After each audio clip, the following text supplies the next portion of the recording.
Hey everyone, and welcome back to the Sleepless Dossier, the only place where history keeps you up at night. Today, we're pulling the curtain back on the gilded, radioactive promise of the atomic age. We're going to dismantle the official story of the American domestic nuclear testing program, piece by painful piece. It was a global game of chicken played with real bombs and fake smiles. But the most chilling aspect wasn't the standoff with the Soviets. It was the undeclared war the United States government waged against its own atmosphere, its own land, and its own people. This isn't just a history lesson, it's a radiological post-mortem, and I'll warn you now, the findings are grim. Before we dive into the inevitable betrayals and double crosses, if you appreciate us digging up the facts that keep historians awake, please hit that like and subscribe. It ensures these secrets keep finding their way into the light. All right. Dim the lights. This one gets messy. The story they sold us was a utopian fantasy, printed in the bold, optimistic colors of a 1950s magazine advertisement. After the horrors of Hiroshima and Nagasaki, the atom needed a public relations makeover. It had to be domesticated, transformed from a city killer into a faithful servant. And so, the narrative of Atoms for Peace was born. We were promised nuclear-powered cars, planes, and cities. Electricity too cheap to meter. Isotopes that would cure cancer, not cause it. This was our friend, the atom, a benevolent genie released from the bottle, ready to grant humanity its every wish for a brighter, cleaner, more prosperous future. The mushroom cloud, that terrifying icon of annihilation, was repackaged as a symbol of progress, a testament to American ingenuity and power. The sheer spectacle of it was intoxicating. Newsreels showed mushroom clouds blooming over the desert like majestic, terrible flowers, often set to triumphant orchestral music. It was presented as a controlled, scientific, and above all, safe enterprise. But behind this sanitized public spectacle lay a frantic, paranoid reality. The Cold War was escalating, and with it, an arms race of unimaginable scale. The demand from the Pentagon was simple and absolute. More bombs, bigger bombs, and a precise understanding of what they could do. This required testing, not just one or two tests, but hundreds. A relentless, factory-like production of nuclear detonations, each one a vital data point in the grim arithmetic of thermonuclear war. And to conduct these tests on American soil, the architects of the program, the newly formed Atomic Energy Commission, or AEC, needed to solve an impossible public relations problem. How do you detonate nuclear weapons near your own population and tell them it's safe? You do it with a lie. A foundational, elegantly simple, and utterly catastrophic lie. The lie was this: radioactive fallout was a controllable, negligible side effect. A minor inconvenience. A bit of dust that would be safely dispersed by the high-altitude winds of the stratosphere, becoming so diluted it would pose no threat to anyone, anywhere. They assured the public, with all the confidence that scientific authority could muster, that they had it all figured out. They knew where the wind would blow, they knew how the particles would fall, and they guaranteed the safety of everyone living downwind. This was never a matter of ignorance. It was a calculated policy from the very beginning. The precedent was set before the AEC even existed, in the scorched dirt of New Mexico.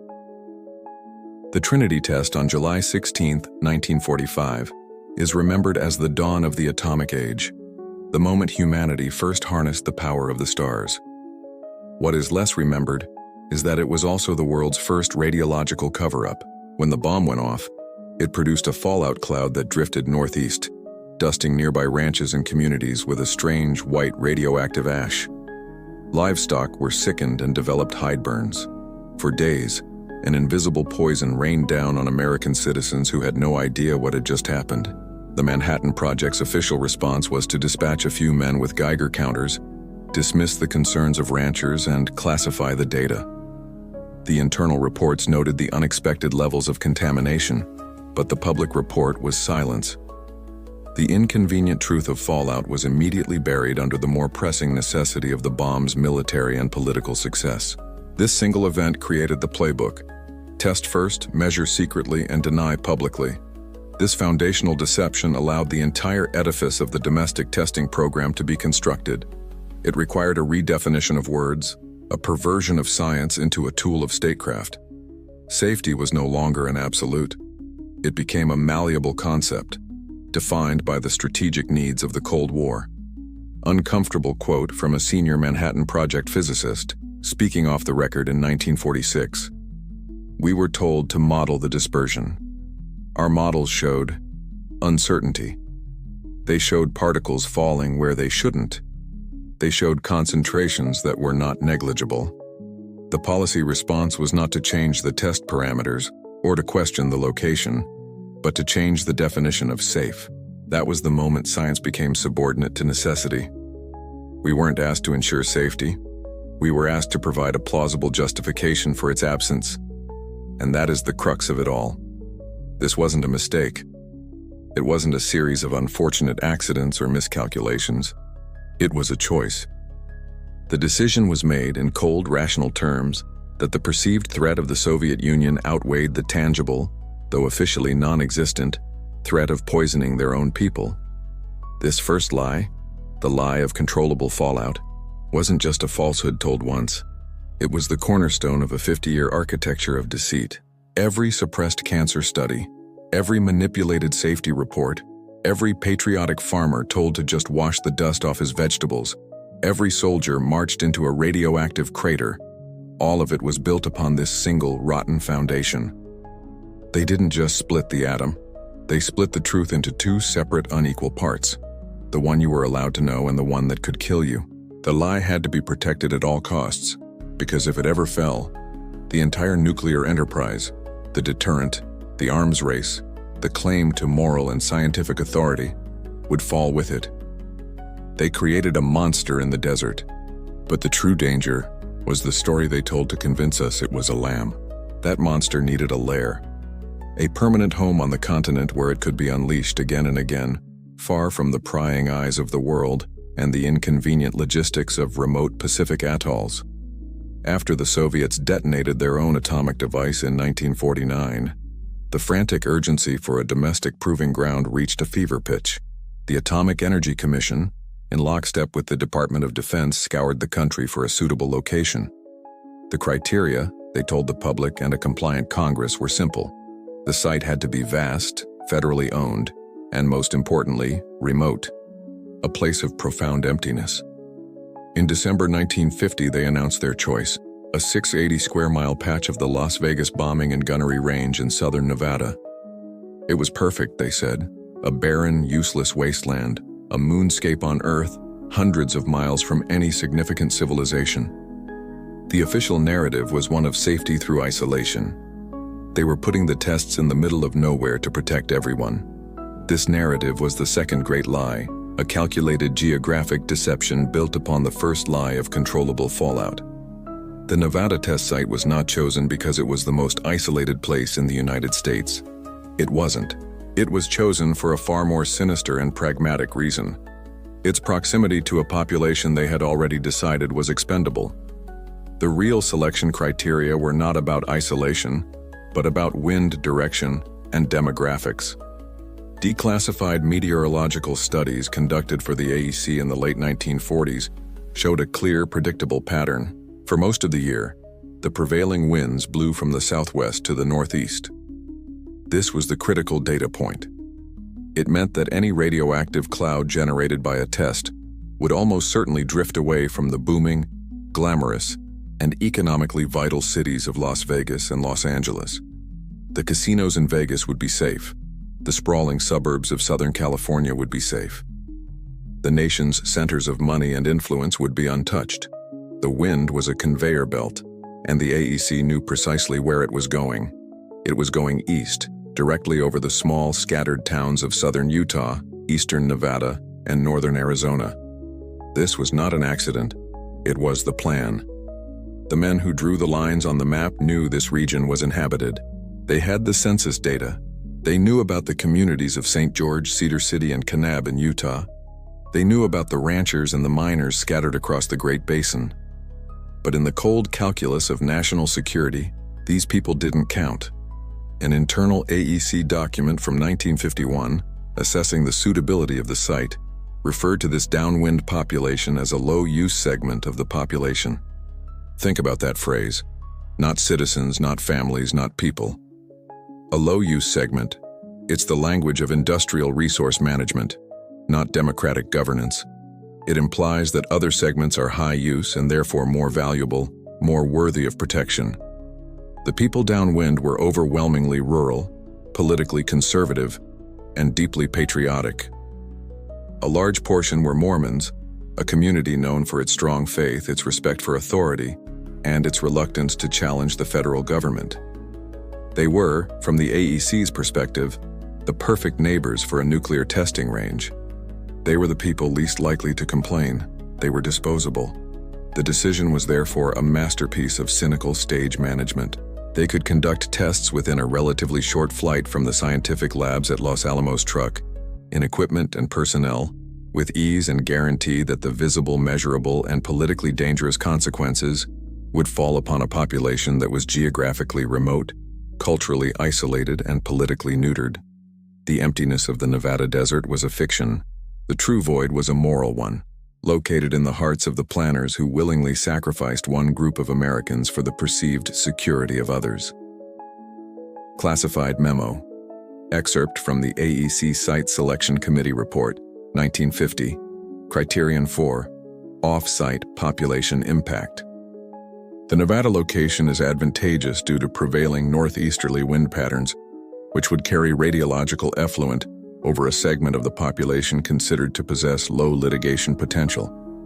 The inhabitants are characterized by a high degree of patriotism and are not prone to litigious or adversarial reactions to federal activities. This demographic profile minimizes potential for operational interference and long-term political or financial liabilities. There it is, in the dry, bureaucratic language of a government report. Low litigation potential. They weren't just predicting the weather. They were predicting the human response. They ran a political calculation and concluded that these specific Americans could be poisoned with the lowest risk of consequence to the program. This memo is the smoking gun. It is the proof that from its very inception, the Nevada test site was designed as a sacrifice zone. The decision was not a scientific one, but a political one, rooted in a deep-seated contempt for a portion of its own citizenry. It was the moment the government stopped being a protector and became a risk manager, weighing the lives of some against the strategic objectives of the whole, and finding them wanting. This act of drawing a line on a map and creating a designated fallout zone had consequences that rippled out for generations. It wasn't just a physical contamination of the land with isotopes like strontium-90 and iodine-131. It was a contamination of the social contract. It was a declaration that in the United States of America, some lives were worth less than others. The people downwind, the Downwinders as they would come to be known, were unknowingly conscripted into a war they never signed up for. They were about to become the frontline casualties in a secret, undeclared battle, fought not against the Soviets, but against the very physics their own government had unleashed, all because they had the misfortune of living on the wrong side of the wind. The bombs were about to start falling and the lies were just getting started. The bombs were about to start falling, and it didn't take long. Less than a month after the Nevada test site was officially designated, the countdown for the first continental nuclear test series began. It was codenamed Operation Ranger, a series of 5 detonations scheduled for late January and early February of 1951. The official justification was the need to test a new, more efficient and cheaper fission bomb design. The public messaging, handled by the ever-reassuring Atomic Energy Commission, was a masterclass in paternalistic calm. This was a routine scientific experiment, they said, a necessary step in keeping America safe. Press releases emphasized that every precaution had been taken. Sophisticated weather monitoring and radiological safety teams were in place to ensure not a single person would be harmed. The language was deliberately anodyne, describing the city-destroying weapons as devices and the cataclysmic explosions as events. They were creating a new vocabulary of denial before the first speck of radioactive dust had even settled. For those living in Las Vegas, some 75 miles away, the upcoming tests were a source of nervous excitement, a thrilling new form of desert spectacle. The Chamber of Commerce even began promoting it. a strange new brand of atomic tourism where visitors could watch the pre-dawn sky flash with man-made suns from the comfort of their hotel balconies.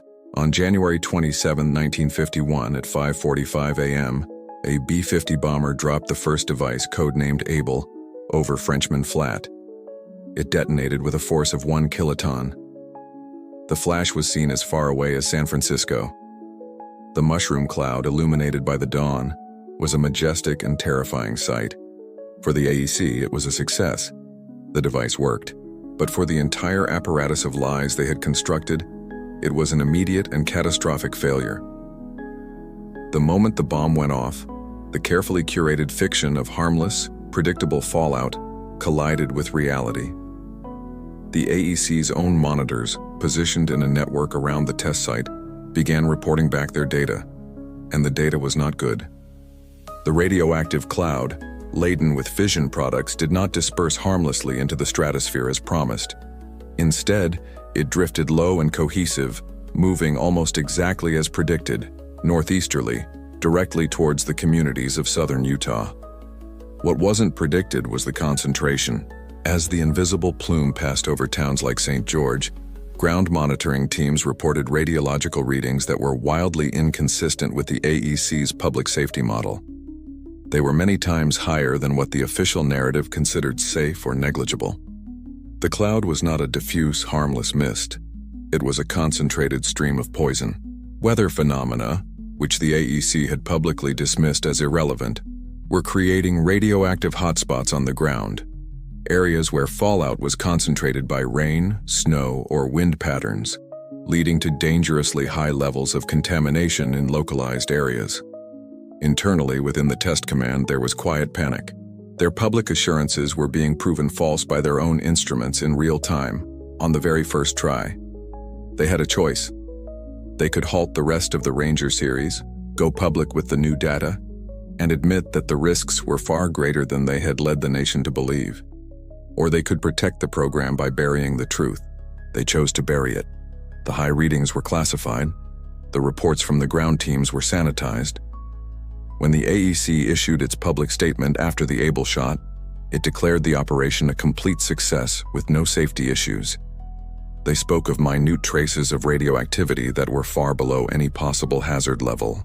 This was not an optimistic guess, it was a knowing, deliberate falsehood. They had the numbers in their hands that proved their public statements were a lie. And with that lie fresh on their lips, they proceeded with the next 4 tests in the series, each one adding another layer of radioactive material to the landscape and another layer of deceit to the official record. Classified Memo, Internal AEC Radiological Safety, RadSafe Division After Action Report, January 28, 1951. Ground-level readings in the vicinity of St. George exceed predictive models by a factor of 8. Airborne particulate concentrations are inconsistent with wide-area dispersal assumptions. Recommend immediate reassessment of public-facing negligible dose terminology. The current discrepancy between our measured data and our public statements represents a significant liability. Command has directed that all off-site monitoring data from Shot Able be restricted to internal review pending further analysis. This memo is the genesis of the entire cover-up, a significant liability. That's how they viewed the truth. Not as a moral or public health crisis, but as a legal and public relations problem to be managed. The order from command was clear: hide the data. The phrase pending further analysis was bureaucratic code for until we can figure out how to spin this. Operation Ranger was the AEC's first test in Nevada, but it was also the first test of their own integrity. It was the moment their theoretical models for public safety were put into practice, and they failed instantly. Instead of acknowledging that failure and adjusting their protocols to protect the citizens they were charged with keeping safe, they made the fateful decision to protect the program instead. They chose the lie. This decision, made in the frantic first days of the testing program, set the institutional reflex for the next 40 years. It established a simple, brutal protocol. When the evidence contradicts the narrative, the evidence must disappear. This ensured that the poisoning of the Downwinders was not a tragic accident. It was now official policy. Official policy, once established, requires a mechanism for enforcement. The AEC's new policy of deceit, cemented during the frantic cover-up of Operation Ranger, now needed a public-facing arm. It wasn't enough to simply classify the damning internal reports and lie in press releases. They had to manage the fear on the ground. They had to be seen to be doing something. The people in the path of the fallout plumes, the Downwinders, were beginning to ask questions. They could see the unnatural dawns in the west. They could feel the ground shake. And sometimes, after a test, a fine, gritty, white ash would settle over everything. Their cars, their laundry, their vegetable gardens, their children's hair. They were scared, and scared people are unpredictable. They are a significant liability. So the AEC deployed its solution, the radiological safety officer. On the surface, it looked like a model of government responsibility. After each major test, these men, typically young employees of the Public Health Service, would fan out into the downwind communities. They drove official government cars and carried the impressive-looking instruments of the atomic age: Geiger counters, ion chambers, and boxes of film badges. Their stated mission was to monitor radiation levels and ensure the absolute safety of the public. Their actual mission was psychological warfare. They were actors in a carefully staged piece of scientific theater, and their primary role was to convince the American public that the invisible poison falling from the sky was harmless. The entire operation was a meticulously crafted charade, and the props were rigged from the start. The deception was woven into the very instruments they carried. A standard, highly sensitive Geiger counter, if used in a fallout hotspot in a town like St. George, would have screamed uncontrollably, sparking immediate panic. This was unacceptable. So the RAD-safe officers were issued equipment that was often less sensitive, or they were trained to use it in ways that would produce lower readings. More insidiously, the AEC established permissible or operational exposure limits for the public that were not based on medical safety, but on the predictable output of the tests. These limits were set arbitrarily high, hundreds of times higher than what is considered safe today, to create a buffer of deniability. An officer could get a reading that any honest radiologist would find horrifying, but because it fell below this fictional permissible line, he could look a worried mother in the eye, and without technically lying, tell her that the levels were within the acceptable range. The range itself was the lie, Then there were the film badges, small squares of photographic film to be worn on a shirt collar, designed to measure a person's cumulative radiation dose over time. The AEC handed them out with solemn gravity, a tangible symbol of their commitment to individual safety. Citizens would wear them for a month, and the RAD-safe officer would return to collect them for analysis. The results that came back were always the same: negligible exposure. It was a miracle of consistency. Decades later, whistleblowers and declassified documents would reveal the trick. Whenever a film badge showed a high reading, it was systematically invalidated. The official explanation would be that the badge was faulty, or that the person must have left it on the dashboard of their car in the hot sun. The high readings were dismissed as anomalies, while the low readings were recorded as scientific fact. The entire system was a closed loop of information designed not to measure radiation, but to produce reassuringly negative results. Uncomfortable quote from a 1953 AEC RAD-safe officer field training manual: "Your primary function is public reassurance. The instrumentation provided is for demonstrating official presence and control. In interactions with local residents, emphasize the federal government's commitment to their safety. Avoid technical jargon. Report instrument readings using only the approved comparative phrases, normal, background, or well below permissible levels. Under no circumstances are raw numerical data or discussions of specific isotopes to be shared. The objective is to allay anxiety, not to generate data. The objective is to allay anxiety, not to generate data." That single sentence is the Rosetta Stone for understanding the entire public safety program of the Atomic Energy Commission. The Geiger counter wasn't a tool of measurement, it was a prop. The RAD-safe officer wasn't a scientist, he was a tranquilizer in human form. This charade was one of the most cynical betrayals of the entire era. It went beyond simple secrecy. This was an active psychological campaign waged against citizens to make them complicit in their own poisoning. It exploited their trust in science, their deference to authority, and their patriotic belief that their government would not harm them. It taught people to distrust their own senses, to ignore the metallic taste in the air, the nausea, the sudden sickness of their sheep and cattle, and to instead believe the man with the clipboard and the calm, reassuring voice. They weren't just being exposed to radiation, their very perception of reality was being irradiated, burned away by a performance of safety so convincing that the truth would take decades to surface. While the AEC's public relations officers were busy performing their theater of reassurance in the towns of Utah and Nevada, a far more ghoulish production was taking place behind the classified curtain. The men at the top, the architects of the testing program, were not fools. They knew their public statements were lies. They knew that radioactive fallout was not a harmless, diluted dust. Privately, they were haunted by one particular substance, a radioisotope that represented a profound and terrifying threat to human biology, strontium-90 or 90 Senior. Unlike other forms of radiation that pass through the body, strontium-90 was a deceiver. Chemically, it is a near-perfect mimic of calcium. When it falls from the sky and settles on fields, it is taken up by the grass. Cows eat the grass and the 90 Senior becomes concentrated in their milk, and then that milk is given to children. A growing child's body, hungry for calcium to build strong bones, cannot tell the difference. It absorbs the strontium-90 and deposits it directly into the skeleton, into the teeth, and into the bone marrow, where it remains for decades, silently emitting beta radiation, a relentless internal poison with the potential to cause bone cancer and leukemia. This was the AEC's secret nightmare, that they were systematically poisoning the bones of an entire generation of children. Publicly, they denied the risk. Privately, they were desperate for data. They had to know, with clinical precision, exactly how much strontium-90 was making its way into the human population.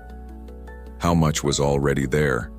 How fast was it accumulating? This was information that could not be gathered with a Geiger counter waved over a dusty car. It required direct analysis of human tissue. It required bone. But how could they possibly obtain a statistically significant sample of human bones from around the world without revealing their terrifying secret and sparking global panic? The answer was a top-secret program known as Project Gabriel. Initiated in 1949, its official grandiose objective was to determine how many nuclear bombs it would take to render the entire planet uninhabitable through fallout. But to answer that question, they needed to solve a smaller, more intimate one. How much fallout can a single human body take? And to answer that, they needed to get inside. What followed was one of the most profoundly unethical research programs ever conducted by the United States government. Operating under a benign-sounding public name, Project Sunshine, the AEC orchestrated a clandestine, global body-snatching network. They knew that the best indicators of 90 Senior absorption were the bones of the very young, whose skeletons were growing the fastest. So they targeted the dead, specifically deceased infants and children. AEC agents and contractors made covert arrangements with a worldwide network of hospitals, morgues, and pathologists. In cities from North America to Europe to Australia, when a child or infant died, a pathologist on the AEC's secret payroll would, during the autopsy, quietly remove a piece of bone, a rib, a leg bone, sometimes the entire skeleton, without the knowledge or consent of the grieving parents. These samples were labeled with a code number, packaged, and shipped to AEC laboratories for analysis. The parents would bury their child never knowing that a part of them had been stolen by their own government, rendered down to ash and analyzed to measure the consequences of a secret war they didn't even know was being fought. This was a grim harvest on an industrial scale. Over several decades, the project, and others like it, collected tissue from thousands of corpses from dozens of countries. It was a silent, efficient, and morally bankrupt operation. They treated the dead not as human beings to be respected, but as data points to be harvested. They violated the most sacred rituals of mourning and burial, all in the service of quantifying the very disaster they were publicly denying. Uncomfortable quote. Dr. Willard Libby, AEC Commissioner, in a closed-door meeting on Project Gabriel, 1953. The data we seek cannot be obtained from mice. It exists in man, and we must go where the data is. People may call this body snatching. I call it getting the numbers. If we are to understand the precise cost of our strategic posture, we must be unsentimental in our methods. The ends in this case do justify the means. This quote reveals the terrifying clarity of their logic. It's the ultimate expression of the technocratic mindset, where human beings, living or dead, are reduced to mere variables in a grand strategic equation. There is no clearer evidence of the AEC's dual reality. In their public world, there was no danger, just sunshine units of radiation, a friendly term coined by Dr. Libby himself to make strontium-90 sound harmless. In their secret world, they were so convinced of the danger that they were willing to steal the bones of dead babies to track it. Project Gabriel is the telltale heart of the atomic testing program, beating silently beneath the floorboards of the official narrative. It proves beyond any doubt that they knew. They knew they were running a vast, uncontrolled radiological experiment on all of humanity, and they were willing to desecrate the dead to secretly read the results. The ghoulish data harvested by Project Sunshine presented the Atomic Energy Commission with a severe strategic dilemma. The numbers coming out of their labs were unambiguous. With every new atmospheric test, the concentration of strontium-90 in the soil, in the food chain, and ultimately in human bone was steadily increasing. This wasn't a theory anymore. It was a measured, documented fact. They were tracking the slow, systematic contamination of the entire planet. This truth was a time bomb. They knew that sooner or later, independent scientists would replicate their findings. The secret would get out, and when it did, the resulting public and political firestorm could threaten the entire nuclear weapons program. The very bedrock of America's Cold War strategy, the policy of simple denial, of burying the reports and pretending the problem didn't exist, was no longer sustainable. They had to get ahead of the story. They couldn't hide the poison anymore, so they decided to rename it. The architect of this new strategy of linguistic detoxification was the same man who championed the bone harvesting program, AEC Commissioner Dr. Willard Libby. Libby was a brilliant chemist, a Nobel laureate, and a master of political maneuvering. He understood that the coming battle over fallout would be fought not in the laboratory, but in the headlines. It was a war of perception, and victory depended on controlling the language. If he could reframe the debate, he could neutralize the fear. He spearheaded a sophisticated agency-wide public relations campaign designed to do just that. Its goal was to take the terrifying reality of strontium-90 and make it sound boring, manageable, and, most audaciously of all, natural. The centerpiece of this campaign was a stroke of Orwellian genius. Libby personally invented a new unit of measurement, the Sunshine Unit, abbreviated as SU. One Sunshine Unit was defined as 1 picocurie of strontium, 90 per gram of calcium in the body. The name was a masterpiece of psychological misdirection. It took a sinister, radioactive heavy metal, a byproduct of nuclear fire, and directly associated it with the sun, with warmth, with life, with nature itself. It sounded friendly. It sounded healthy. The name was chosen to be as soothing and non-threatening as possible. Suddenly, government reports could be released that discussed the SU levels in milk or in children's bones, and the public, lacking any frame of reference, would be lulled by the benign terminology. It is infinitely less frightening to be told you have 10 sunshine units in your system than it is to be told you have a measurable quantity of a bone-seeking, cancer-causing radioisotope. The second prong of Libby's campaign was to relentlessly push the idea of a safe threshold. He and other AEC officials toured the country, giving speeches and press conferences where they would calmly explain that, while fallout radiation did exist, it was only dangerous above a certain high level. Below that permissible threshold, it was completely harmless. This was a deliberate and profound scientific lie. The consensus among a growing number of geneticists and radiobiologists at the time was that there was likely no safe threshold for radiation exposure, that any dose, no matter how small, carried an increased risk of genetic mutation or cancer. Libby dismissed these concerns. He would compare the risk from fallout to the risk of being struck by lightning, or to the radiation from a luminous watch dial. or to the natural background radiation from cosmic rays. These comparisons were deeply misleading, as they ignored the unique biological danger of an internal emitter like 90 Senior, which irradiates sensitive bone marrow cells from point-blank range for a lifetime. Classified Memo, AEC Office of Public Information Strategy Directive, 1954. Subject: Management of Public Apprehension regarding fission product bioaccumulation. The term strontium-90 is to be de-emphasized in all public-facing materials. It is to be replaced with the more benign sunshine unit, SUA metric. Our messaging must pivot from a discussion of contamination to one of tolerance levels. All spokespersons will emphasize that these levels are far below the established permissible threshold and will consistently use analogies to natural background radiation. The goal is to normalize the presence of these materials in the environment, transforming a source of fear into a manageable, scientific statistic.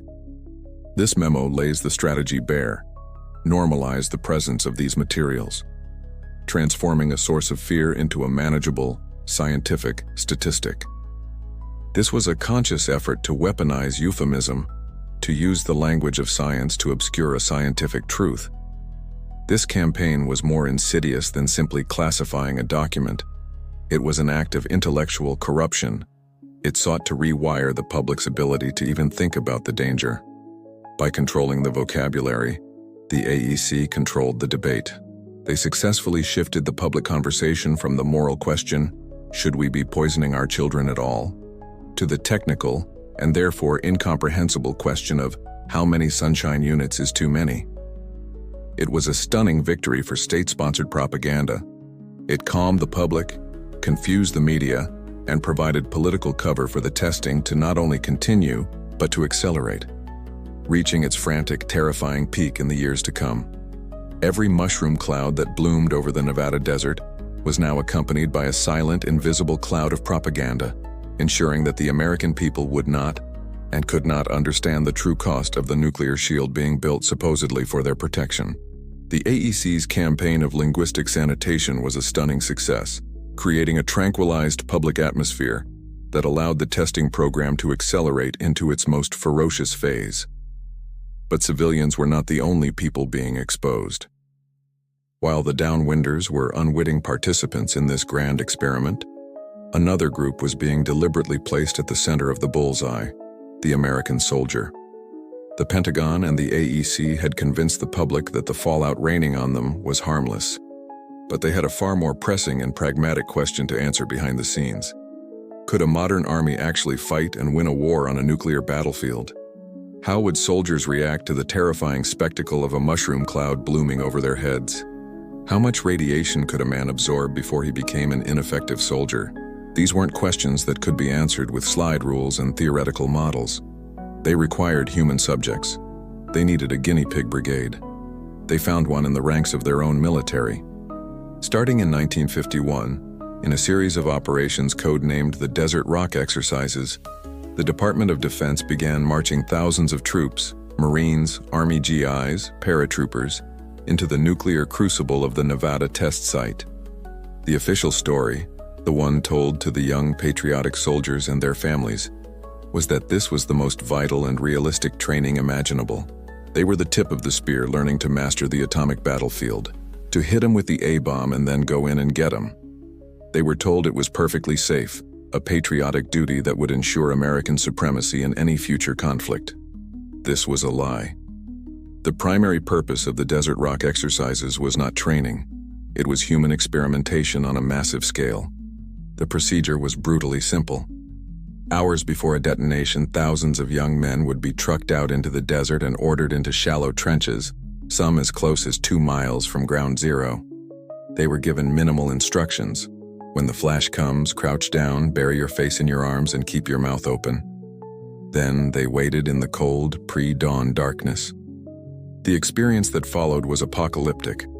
First, a flash of light so brilliant it seemed to incinerate the world, a light that could be seen through their eyelids and that seemed to illuminate their very bones.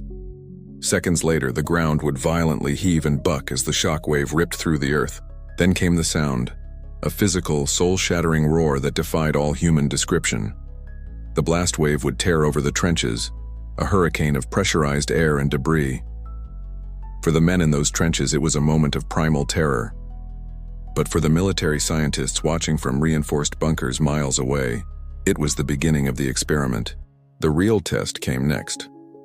While the mushroom cloud was still climbing into the stratosphere, while the air was thick with the strange metallic smell of ozone, and while radioactive dust and debris were beginning to rain back down on the desert floor, commanders would give the order.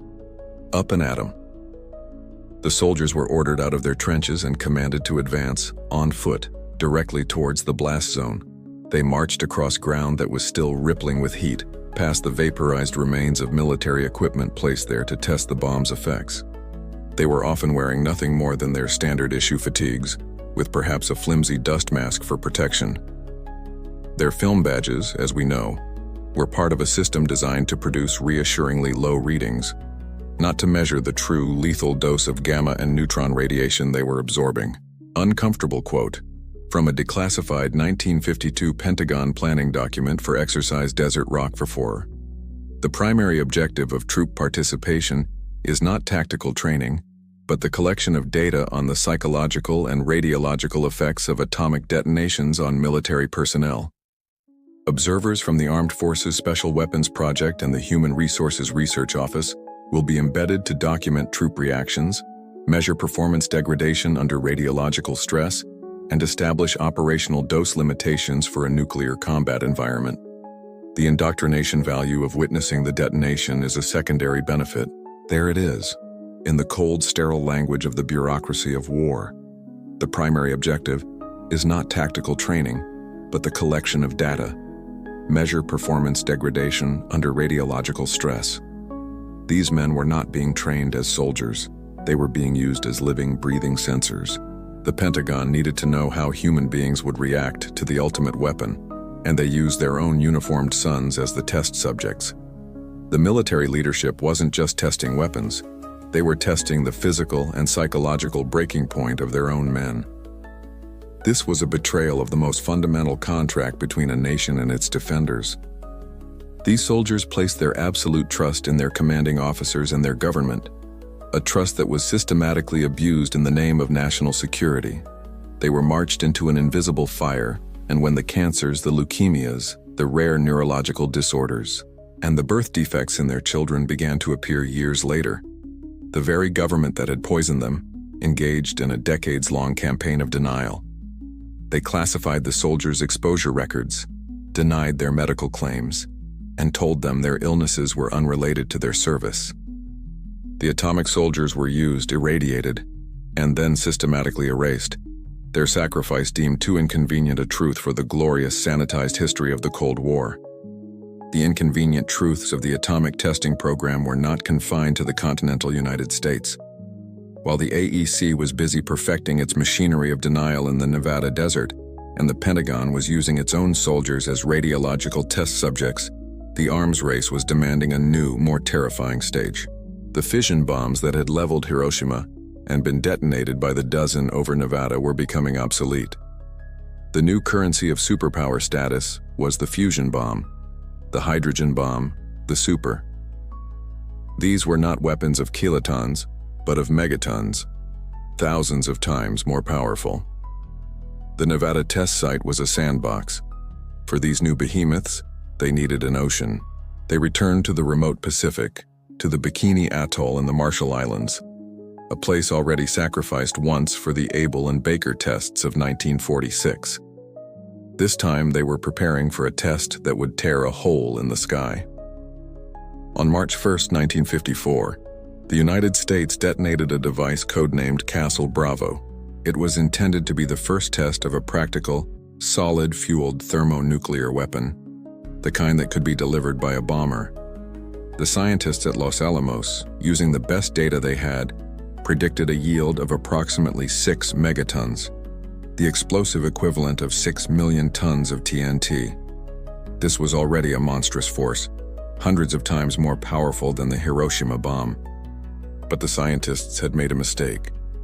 A small, seemingly minor assumption in their calculations about the reaction of a specific isotope of lithium, lithium-7, was catastrophically wrong. When the device detonated, it didn't explode with a force of 6 megatons.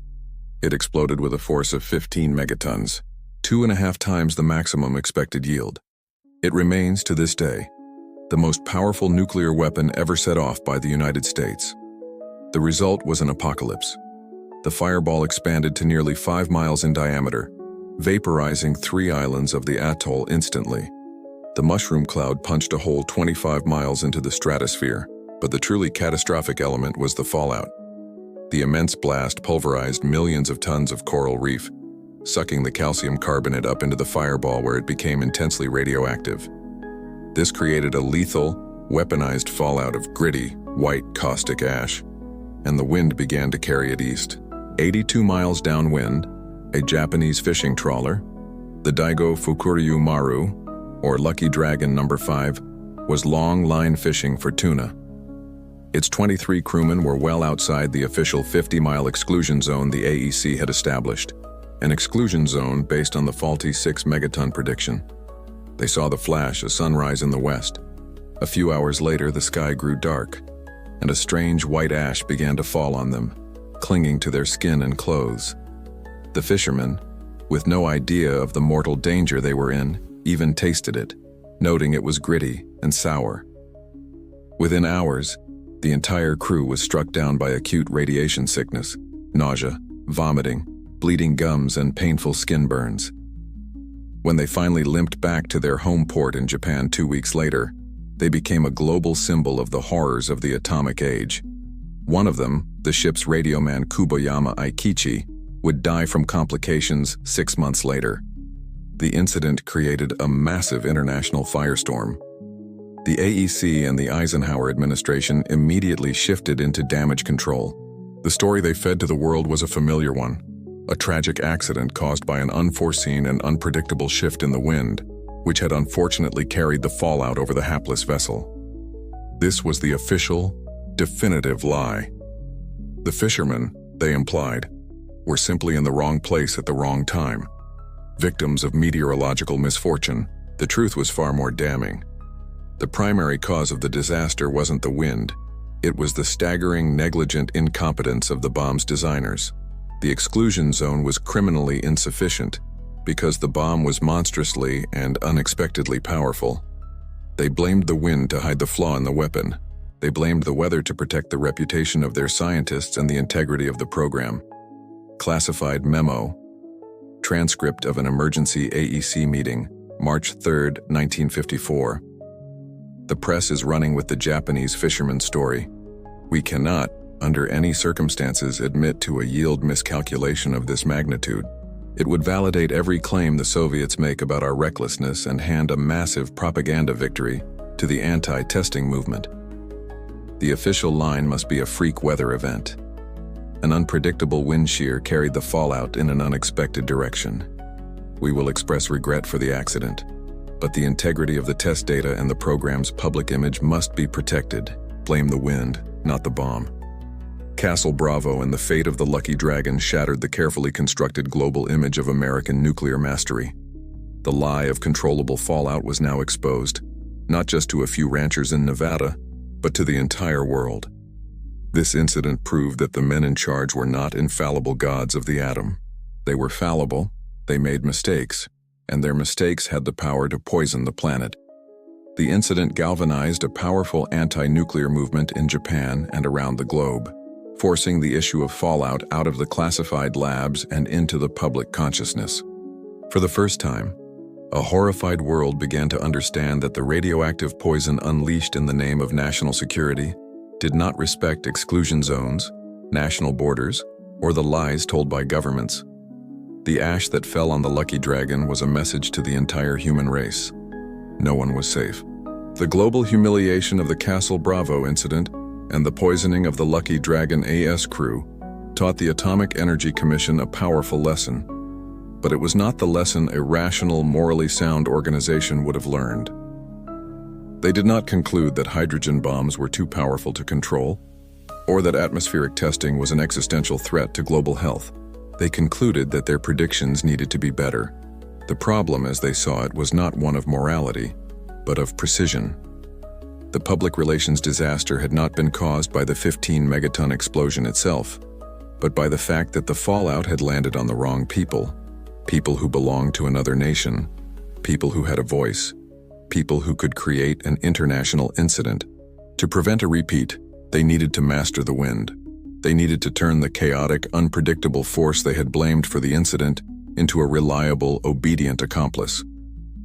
Back in Nevada, they perfected this dark science. The AEC's meteorological unit at the test site was one of the most sophisticated weather forecasting operations on the planet. This wasn't a local news station's weather team. This was a small army of scientists armed with high-altitude research planes, hundreds of weather balloons launched daily, and the most advanced early computer systems all dedicated to one task: creating a perfect three-dimensional model of the wind from the desert floor to the edge of space. Publicly, this was all part of their enhanced safety program. In reality, it was the nerve center of a highly advanced system for targeted contamination. Before every proposed nuclear test, this meteorological team would create a series of highly classified documents known as fallout contour maps. These were the AEC's true maps of the American West. They depicted the familiar geography of Nevada, Utah, and Arizona, but they were overlaid with a series of concentric, amoeba-like lines. These lines didn't represent elevation or air pressure. They represented predicted doses of radiation. Using their powerful atmospheric models, the scientists could forecast with terrifying accuracy where the radioactive cloud from a given detonation would travel and where the most concentrated fallout would land. One contour line might represent a dose of 0.1 roentgens per hour, the next, a hotter dose of 0.5, and the one closest to the plume's center line, a dose that was orders of magnitude higher.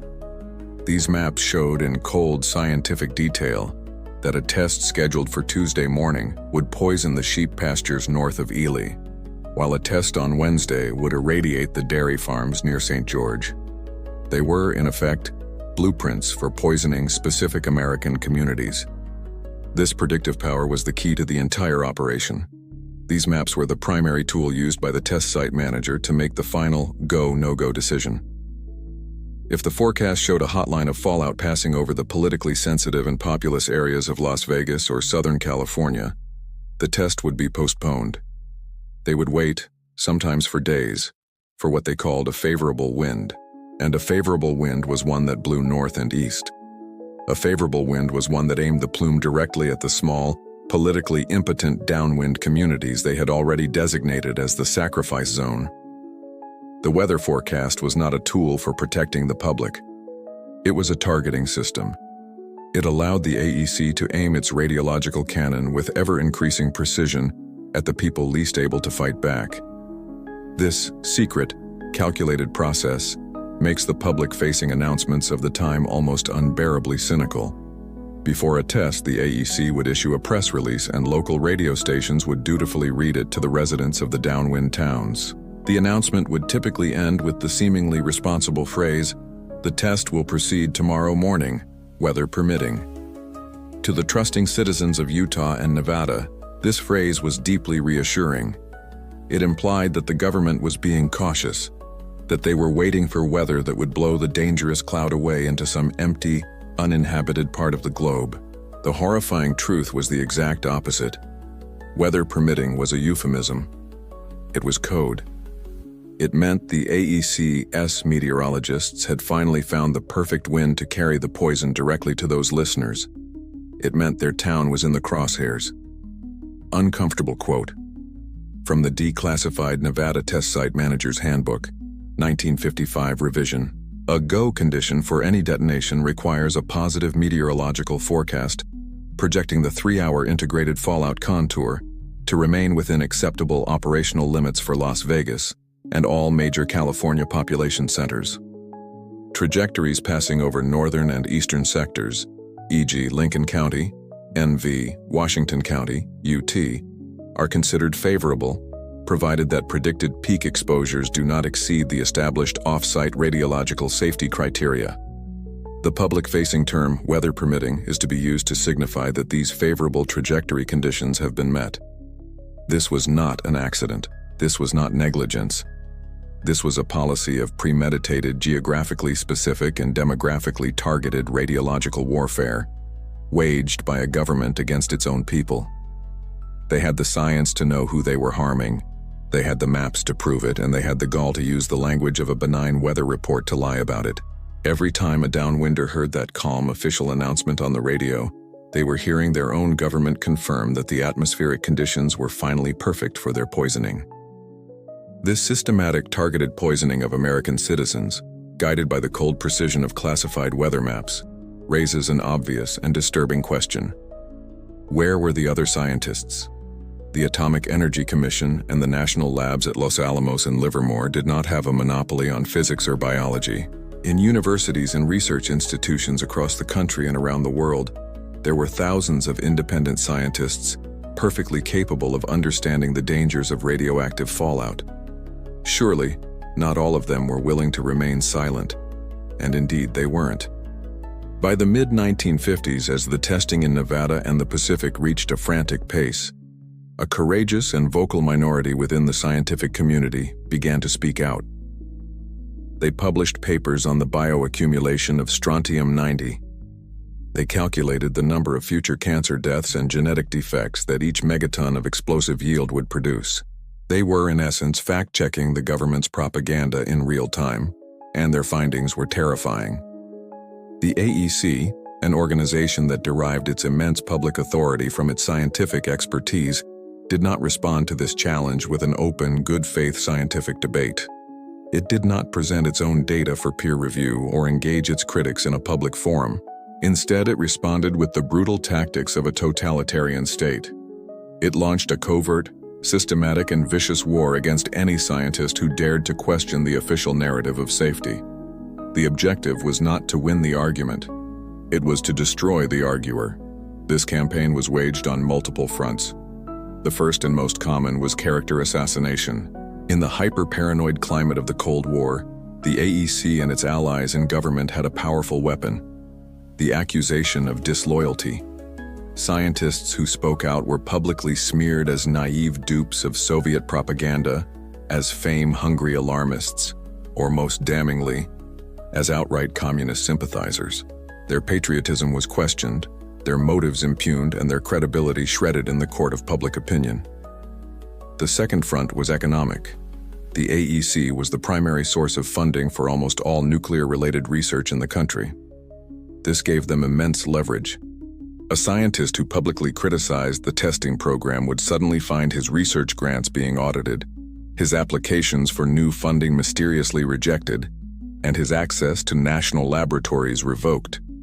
It was a quiet, bureaucratic form of assassination, a message sent through unanswered phone calls and rejected proposals. Step out of line, and your career is over. The third front was conducted in the shadows, in partnership with J. Edgar Hoover's FBI. The Bureau opened extensive files on nearly every prominent scientific critic of the testing program. Their phones were tapped, their mail was intercepted, their colleagues were interviewed, and informants were used to track their movements and associations. The goal was to find any scrap of personal or political dirt that could be used to blackmail or discredit them. The most famous target of this coordinated assault was Dr. Linus Pauling, a towering figure in science and the winner of the Nobel Prize in Chemistry. In the mid-1950s, Pauling used his immense international prestige to become the world's most prominent scientific critic of atmospheric testing. He co-authored papers on the dangers of carbon-14, organized petitions signed by thousands of scientists from around the world demanding a halt to testing, and spoke eloquently about the genetic burden being placed on future generations. The government's reaction was apoplectic. The AEC commissioned its own stable of loyal scientists, most notably the physicist Edward Teller, to publicly attack and ridicule Pauling's calculations. The State Department revoked his passport, effectively placing him under house arrest to prevent him from spreading his un-American ideas abroad. And the FBI, which had been monitoring him for years, intensified its surveillance, compiling a file on him that would eventually grow to over 2,500 pages, all in a desperate attempt to prove he was a secret agent of the Kremlin. Classified memo. From the AEC chairman to the Director of Central Intelligence, 1957. The Pauling problem has become acute. His international petition represents a direct threat to the continuity of the weapons development program. Public debate on the scientific merits of our data is not advantageous. We need to shift the battlefield from science to loyalty. I recommend we provide your agency and friendly press contacts with material from his file, focusing on his association with known pacifist and left-wing organizations. We must frame this not as a disagreement among scientists, but as an attack on American strategic interests by a politically motivated agitator. This memo reveals the chilling cynicism of the entire operation. Public debate on the scientific merits is not advantageous. The truth was their enemy. So they changed the subject. They transformed a scientific disagreement into a political witch hunt. This systematic suppression of dissent was a profound betrayal of the very ideals of scientific inquiry. The AEC had wrapped itself in the authority of science while actively working to strangle it. The message sent to the scientific community was brutally clear. If this is what they will do to a double Nobel laureate, imagine what they will do to you. This had a powerful chilling effect, silencing countless other scientists who may have had doubts but were unwilling to risk their careers and reputations. It created a false consensus, an illusion of scientific agreement that was manufactured through fear, intimidation, and coercion. The lies continued, not because they were not challenged, but because the challengers had been systematically and efficiently neutralized. The war on dissenting scientists created a sterile information environment, a protective bubble in which the Atomic Energy Commission could continue its work, shielded from effective public scrutiny. Inside this bubble, while public debates were being deliberately steered toward the long-term threat of strontium-90 and its benign-sounding sunshine units, the AEC's own scientists were tracking a far more immediate and insidious poison, iodine-131 or 131 Fowry. If strontium-90 was a slow-acting poison that lodged in the bones for a lifetime, iodine-131 was a radiological blitzkrieg. It is produced in enormous quantities by nuclear fission and is intensely radioactive, but it has a very short half-life of only 8 days. This characteristic became a key part of the AEC's deception. They publicly framed its short half-life as a positive, implying it was a transient, short-term nuisance that quickly vanished. They conveniently omitted the fact that during those few short weeks of its existence, it was one of the most biologically dangerous components of fresh fallout. The true danger of 131 lay in its terrifyingly efficient pathway into the human body, a pathway the AEC's own radiobiologists understood with perfect and chilling clarity. When a mushroom cloud passed overhead, the invisible particles of iodine-131 would fall upon the pastures and farmlands of the downwind communities. There it would be eaten by dairy cows. In the cow's body, the 131I is biologically mistaken for stable iodine and becomes highly concentrated in its milk. That fresh, raw milk would then be given to children. A child's thyroid gland, a small, butterfly-shaped organ in the neck responsible for regulating growth and metabolism, is hungry for iodine. When a child drank the contaminated milk, their thyroid would act like a sponge, absorbing and concentrating the radioactive iodine-131. The result was a massive internal dose of radiation delivered directly to a small, exquisitely sensitive, and rapidly developing organ. And the AEC knew it. They didn't just suspect it. They had documented empirical proof. As early as the late 1940s, at the Hanford nuclear site in Washington, they had studied the devastating effects of an intentional release of 131 Ri on the thyroids of sheep grazing downwind. In Nevada, they secretly tracked the fallout from test after test. The shot codenamed Harry, part of the 1953 Upshot Knothole series, was so prodigiously dirty that it earned the nickname Dirty Harry among the test site staff. They tracked its plume as it moved directly over St. George, Utah, and their monitors registered some of the highest fallout levels ever recorded for a continental test. In the days that followed, they secretly collected milk samples from local dairies and were horrified by the readings. The levels of iodine-131 were astronomical, delivering doses to the thyroids of local children that were, by any honest scientific standard, dangerous. They knew in real time that thousands of children were drinking milk contaminated with a potent carcinogen. They were in possession of life-saving information. A few simple instructions issued to the public could have prevented a catastrophe. They could have told parents to take their children off fresh milk and dairy products for 2 or 3 weeks following a test. They could have advised farmers to switch their herds to stored, uncontaminated feed. These simple, low-cost measures would have dramatically reduced the exposure and saved thousands from future disease. The AEC did nothing. They said nothing.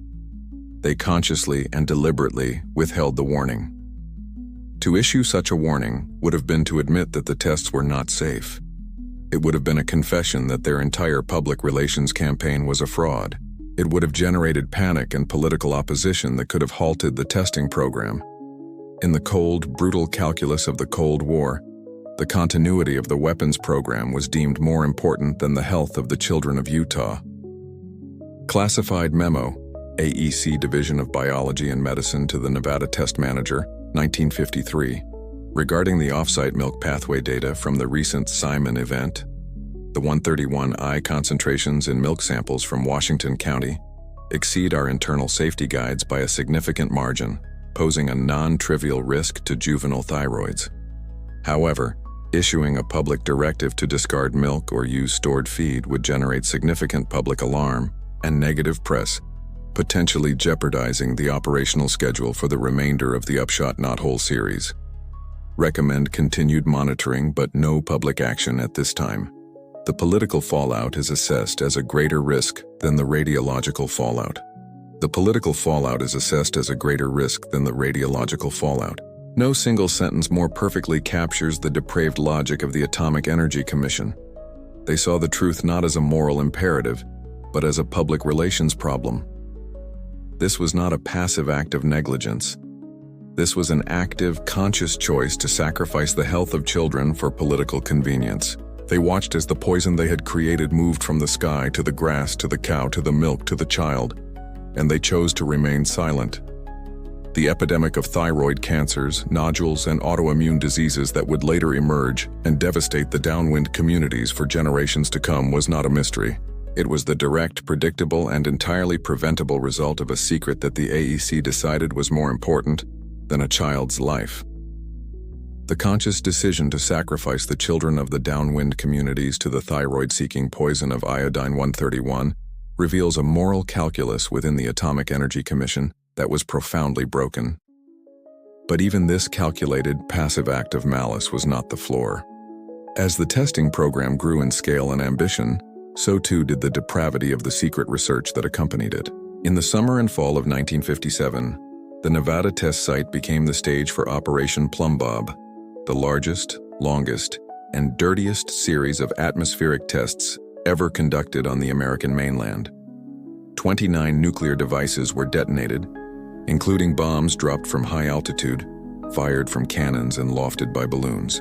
Plumbob alone would release more iodine-131 into the atmosphere than all other continental tests combined, and it would involve the largest number of atomic soldiers, nearly $18,000, ever marched into a radiological hellscape. Publicly, Plumbob was presented as a critical step in modernizing the nation's nuclear arsenal. Secretly, it was also a massive, sprawling laboratory for a host of deeply unethical human experiments. The logic was simple and sinister. If you are already detonating dozens of nuclear bombs, why not use the opportunity to gather as much biomedical data as possible? The AEC's Division of Biology and Medicine, an entity that sounds reassuringly protective, was in fact the driving force behind some of the era's most disturbing research. They were no longer content to just observe the effects of fallout on unsuspecting civilians from a distance. They wanted cleaner data, more controlled conditions, and to get that, they sought out the most vulnerable members of society. They sought out populations that could not fight back, could not say no, and whose suffering could be easily hidden from public view. This search for compliant human test subjects led them to the nation's prisons and mental institutions. While not all of these experiments occurred at the Nevada test site itself, they were part of the same vast, interconnected web of radiological research driven by the same ethically bankrupt mindset. In Oregon and Washington, prison inmates were offered a few $100s and a pat on the back for their patriotism to participate in studies where their testicles were subjected to high doses of X-rays to study the effects of radiation on fertility and sperm production.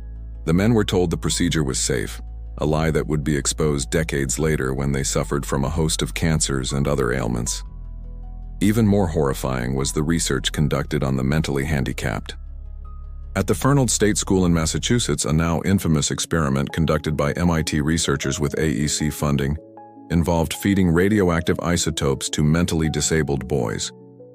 The children were told they were joining a science club and, without their knowledge or their parents' informed consent, were fed oatmeal and milk laced with radioactive tracers to study how the body absorbed minerals. This was the context in which Operation Plumb Bob took place. It was the culmination of a decade of research that had systematically stripped away ethical considerations. It was a climate in which prisoners were viewed as cheap lab subjects, and handicapped children were seen as a convenient, controlled cohort for data collection. This mindset infected the operations in Nevada, where specific plumb bob detonations were designed not for weapons development, but as biomedical shots. They were designed to expose specific groups of people, usually the atomic soldiers, to predictable and measurable doses of radiation, not just to see if they could fight, but to use them as human dosimeters to test new equipment and clothing in a radioactive environment.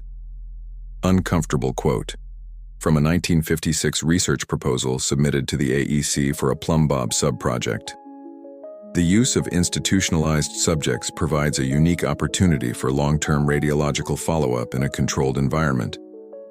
Dietary intake, daily activity, and medical history are already monitored, eliminating many of the variables that complicate off-site population studies. The subject population's limited capacity for self-determination and the consolidated nature of their legal guardianship simplifies the consent process, allowing for a more efficient data collection protocol than is possible with a general civilian cohort. Read those words carefully. Limited capacity for self-determination simplifies the consent process. This is the sterile, bureaucratic language of pure evil. It is a confession, disguised as a scientific proposal. It lays bare a worldview that sees human beings not as individuals with inalienable rights, but as obstacles and variables in a data set. This is the logic that allows you to feed a disabled child a radioactive cocktail. It's the logic that allows you to irradiate a prisoner's genitals. And it's the logic that allows you to march thousands of your own soldiers towards a mushroom cloud. This is the point where the official justification for the testing program, that it was all a necessary evil to confront the Soviet Union, utterly collapses. The threat of communism, however real, cannot explain or excuse this. This was not about national security.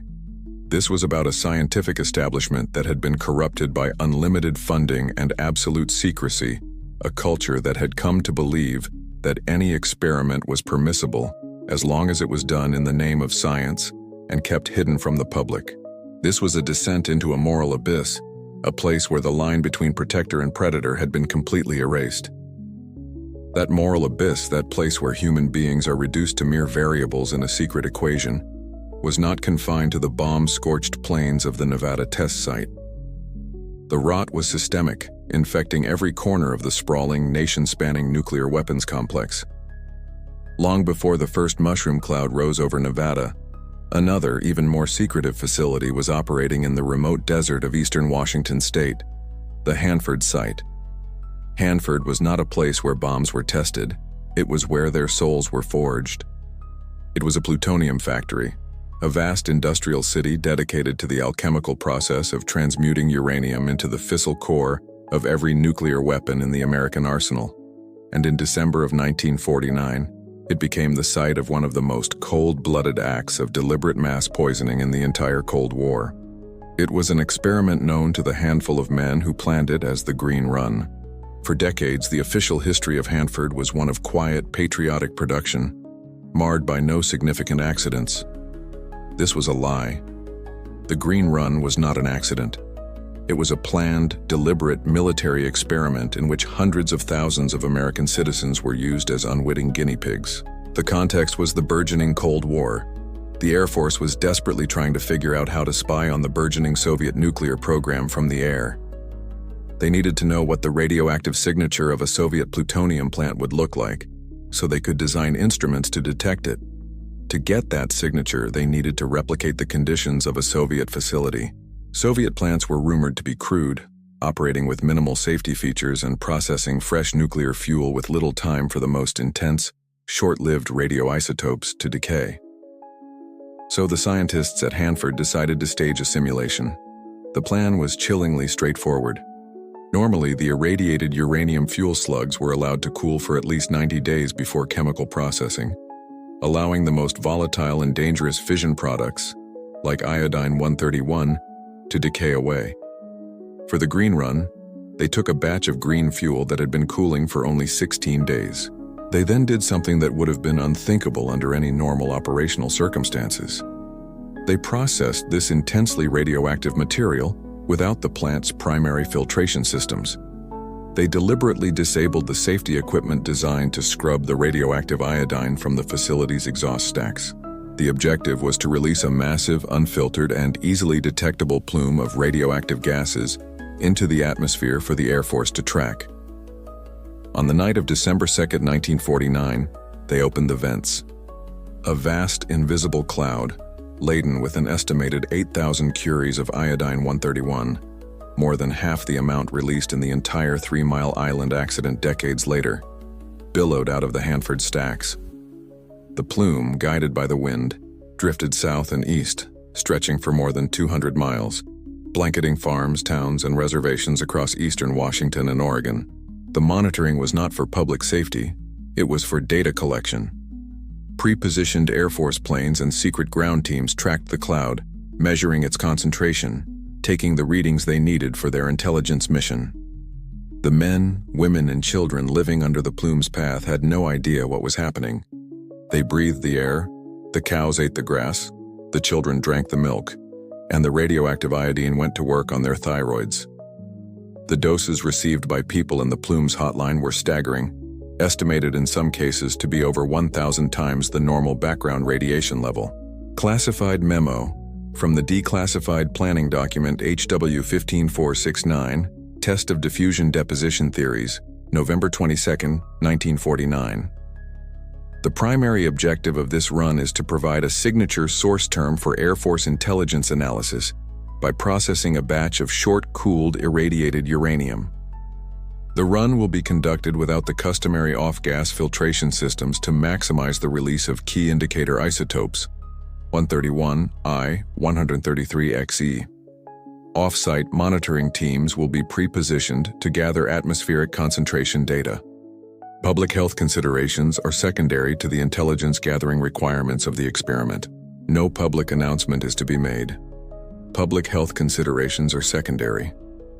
There is no ambiguity in those words.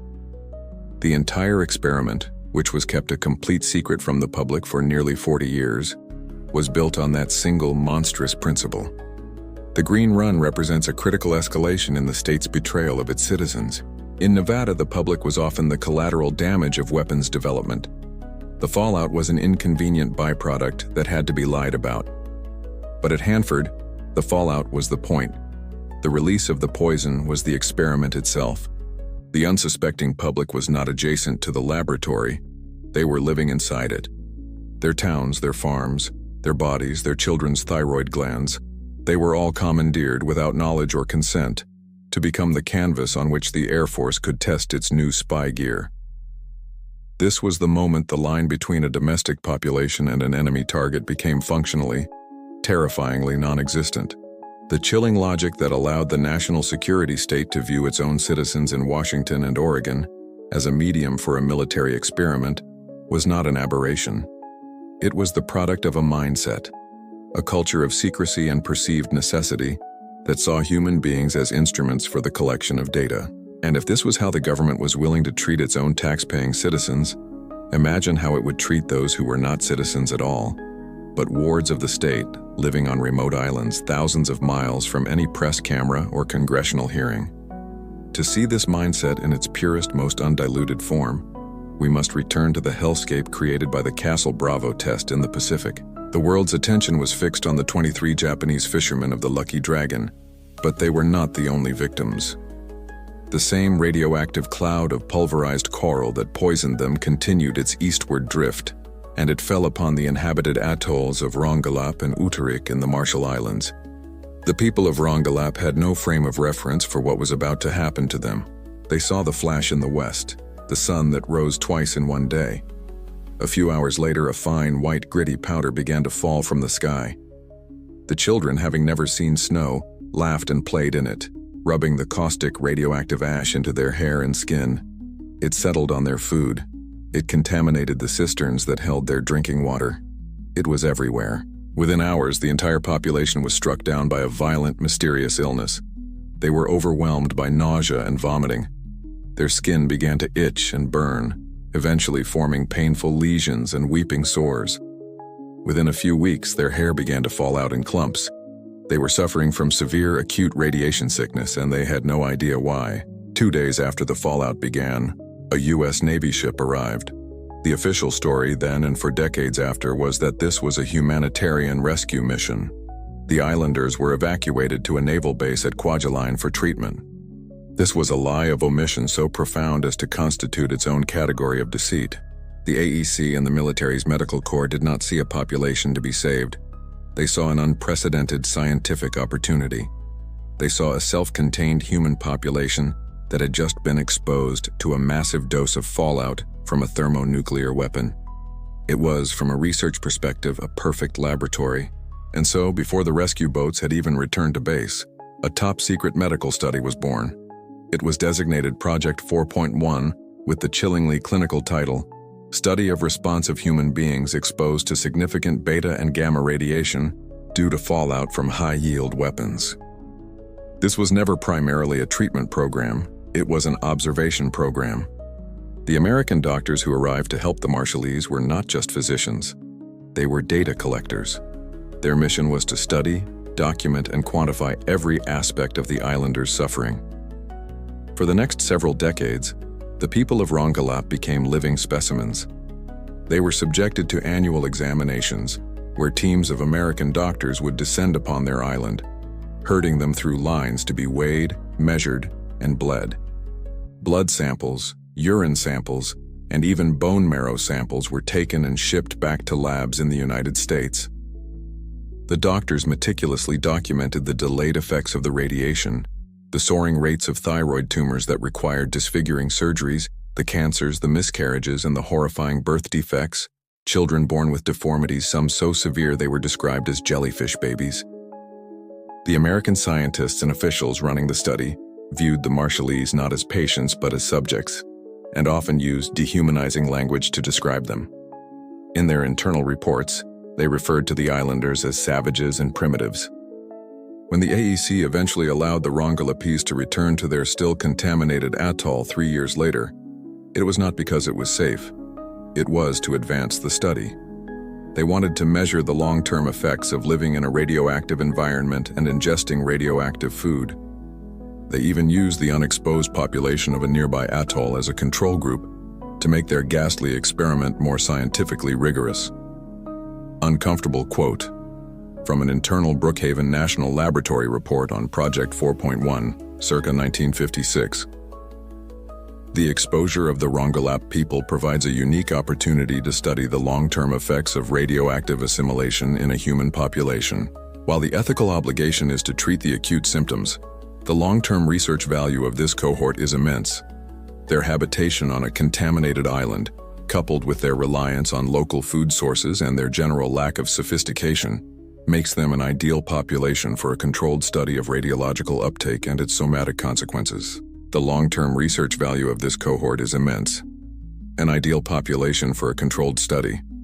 This is the language of a scientist describing a colony of lab rats, not a community of human beings for whom the United States had a sacred custodial trust. Project 4.1 was the clinical expression of colonial racism, fused with the unblinking amorality of the atomic age. The suffering of the Marshallese people was not simply a tragic accident, it was a resource. It was a data stream, meticulously collected and analyzed by the very nation that had caused it, all in the name of understanding the weapons they intended to build in ever greater numbers. The reduction of human beings to data points, as seen in the grim ledger of Project 4.1, reveals a mindset that had lost its moral compass. This perspective was not limited to people. The same cold utilitarian calculus was applied to the very land and materials poisoned by the nuclear enterprise.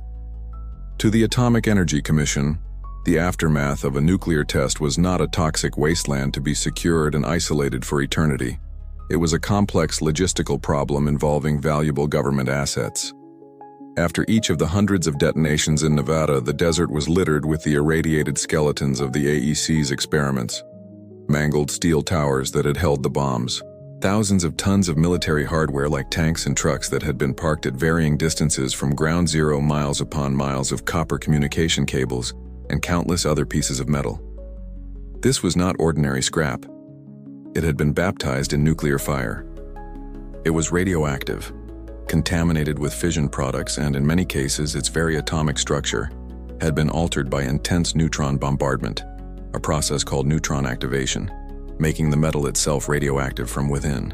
A sane, responsible organization would have treated this material as a permanent and lethal threat, burying it in deep, lead-lined trenches and guarding it for millennia. The AEC saw it as surplus property, and in the logic of government bureaucracy, surplus property is not a liability to be managed. It is an asset to be liquidated. And so, in an act of breathtaking recklessness, the government began to sell the poison. Throughout the 1950s and 60s, the AEC and the Department of Defense held regular auctions at the Nevada test site. They invited civilian scrap dealers to bid on tons of this radioactive metal. The official line, of course, was that everything was perfectly safe. The material, they claimed, was subjected to a thorough decontamination process before being sold. This decontamination was a dangerous fiction. In most cases, it consisted of little more than a cursory washdown with water or a sandblasting to remove the surface dust. This did absolutely nothing to address the deeper problem of induced radioactivity from neutron activation. The cobalt in the steel, for example, could be transmuted into highly radioactive cobalt-60.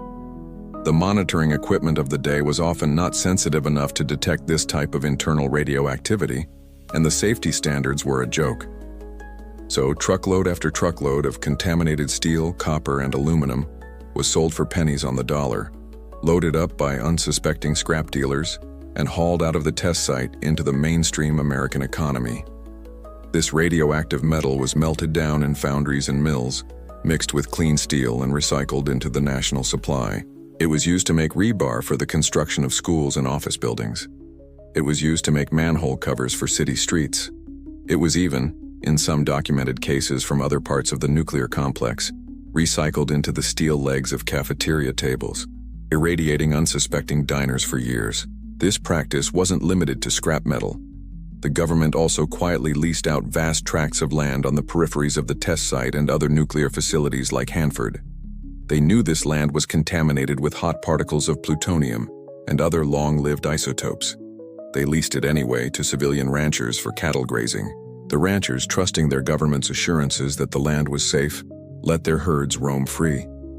The cattle would ingest the plutonium, which would then be passed along into the commercial food supply. The poison, once unleashed, was never truly contained. It was simply repackaged and resold. Uncomfortable quote from an internal AEC Health and Safety Division audit, 1962. Current scrap disposal protocols are inadequate for materials exposed to significant neutron flux. Surface monitoring does not reliably detect induced radioactivity.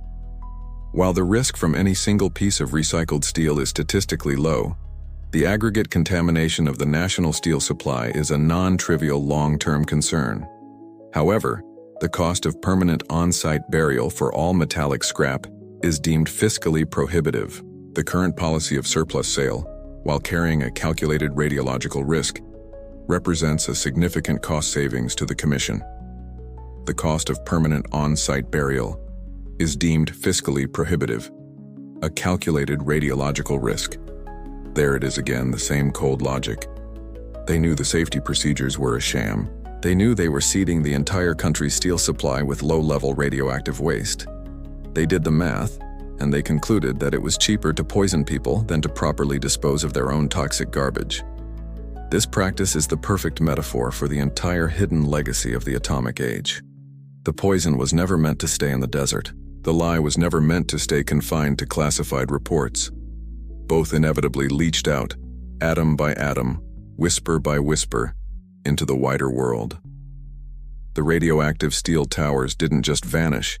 They were resurrected invisibly in the bones of our buildings and the fabric of our daily lives, a permanent, secret legacy of a government that saw no difference between a liability and an asset, between a citizen and a customer, between a poison and a product. While the government was busy contaminating the national steel supply with its radioactive surplus, the biological consequences of its primary operation were beginning to manifest in ways that could no longer be easily dismissed or ignored. The lies about fallout being a harmless nuisance were starting to fray, not because of a declassified document or a whistleblower, but because of a grim and undeniable reality emerging from the land itself. The first harbingers of the true cost of the testing program were not human, they were sheep. In the spring of 1953, in the pastures surrounding Cedar City and Parowan, Utah, something was going horribly wrong. Thousands of ewes that had been grazing on open range during the Upshot Knothole test series, the same series that included the notoriously dirty Harry shot, began to die. Ranchers reported horrifying scenes.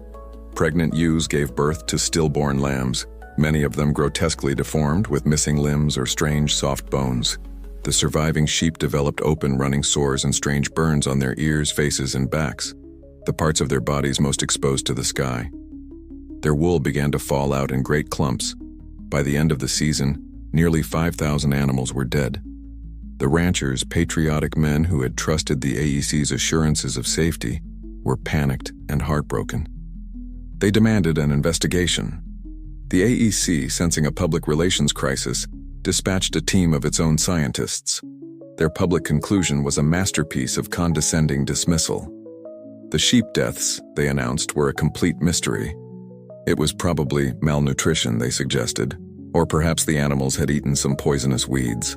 It had absolutely, positively nothing to do with the atomic bombs being detonated just upwind.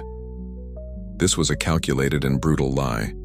The AEC's own veterinarians on the ground had already concluded, in an internal report that would later be known as the Bullock Report, that the symptoms were entirely consistent with beta radiation burns and acute radiological poisoning.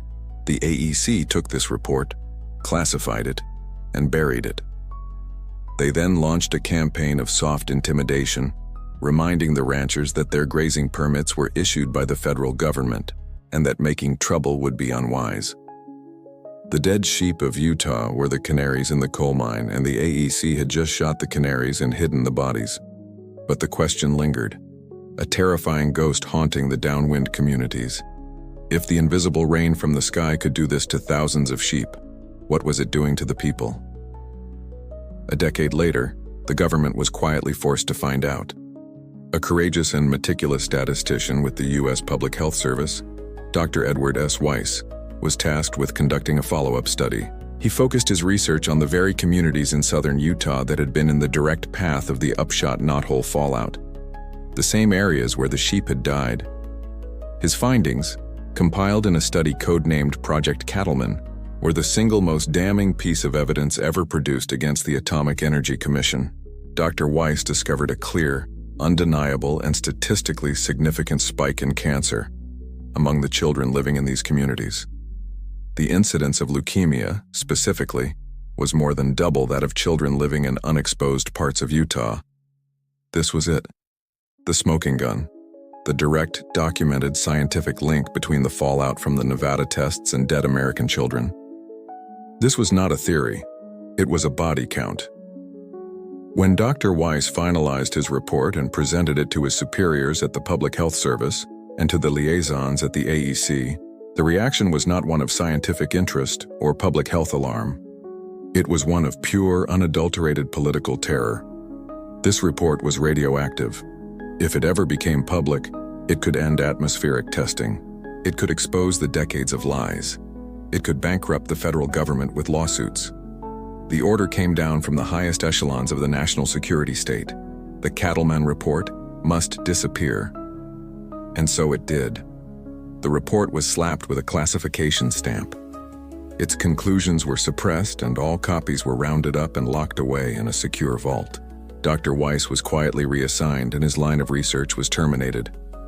Classified memo from the AEC Director of Biology and Medicine to the U.S. Surgeon General, 1965, regarding the draft report from Dr. Weiss on leukemia incidents in southern Utah, Project Cattleman. The statistical correlation presented is, if made public, of a nature that would inevitably be misinterpreted and sensationalized by the media and opponents of the Commission's work. It presents a grave threat to national security interests. It is the Commission's firm recommendation that this report be classified at the highest level, that all copies be secured, and that Dr. Weiss's line of inquiry be discontinued. We cannot allow this preliminary and potentially anomalous data to undermine a program of vital strategic importance. The burial of the Cattleman report represents a point of no return in this story. This was a conscious decision to hide bodies. The previous lies and cover-ups were about exposure levels, about risks, about probabilities. This was about certainty. This was the moment the government had undeniable proof of fatal consequences, and their documented official response was to hide that proof in order to protect the program that was causing the deaths. They chose the program over the people. They chose the bomb over the children. The deaths of those kids in Utah were not just a tragedy. They were an inconvenience, a potentially anomalous data point that had to be erased from the official record lest it expose the foundational lie of the entire atomic age. The decision to bury the Cattleman report was an act of profound intellectual and moral cowardice. The government was now in possession of a smoking gun, a study linking their actions directly to childhood leukemia, and their response was to lock it in a vault. But while they could control their own data, they could not fully control the global political environment.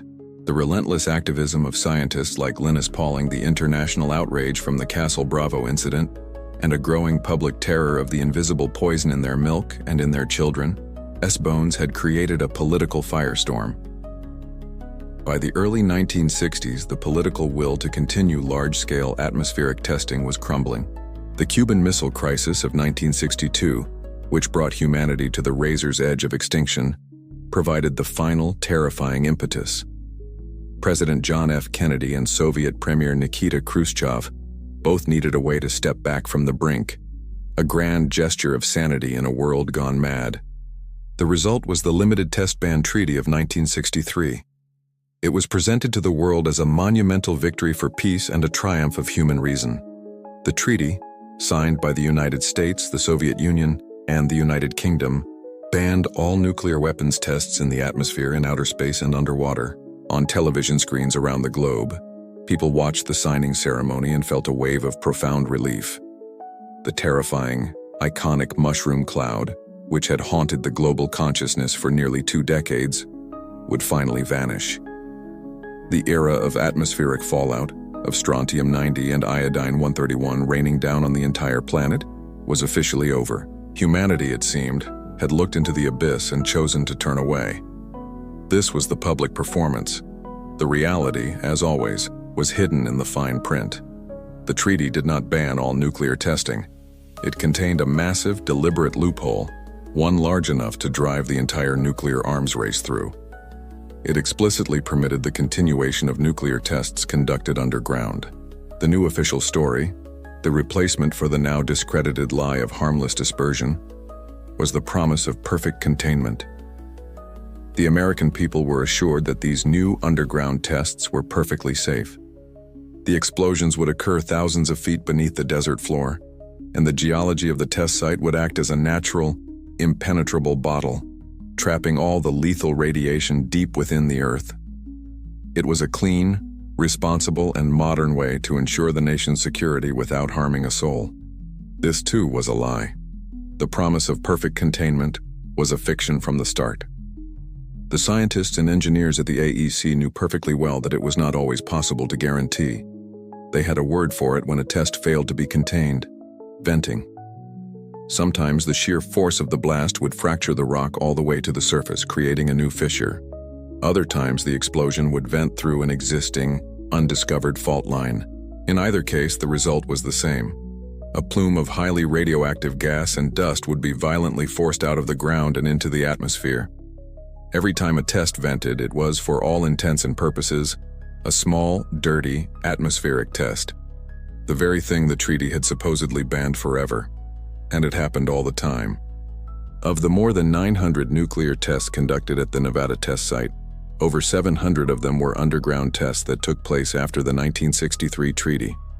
And of those, a significant fraction, dozens, by the government's own conservative admission, and likely hundreds by more realistic estimates, vented radioactive material that was detected off-site.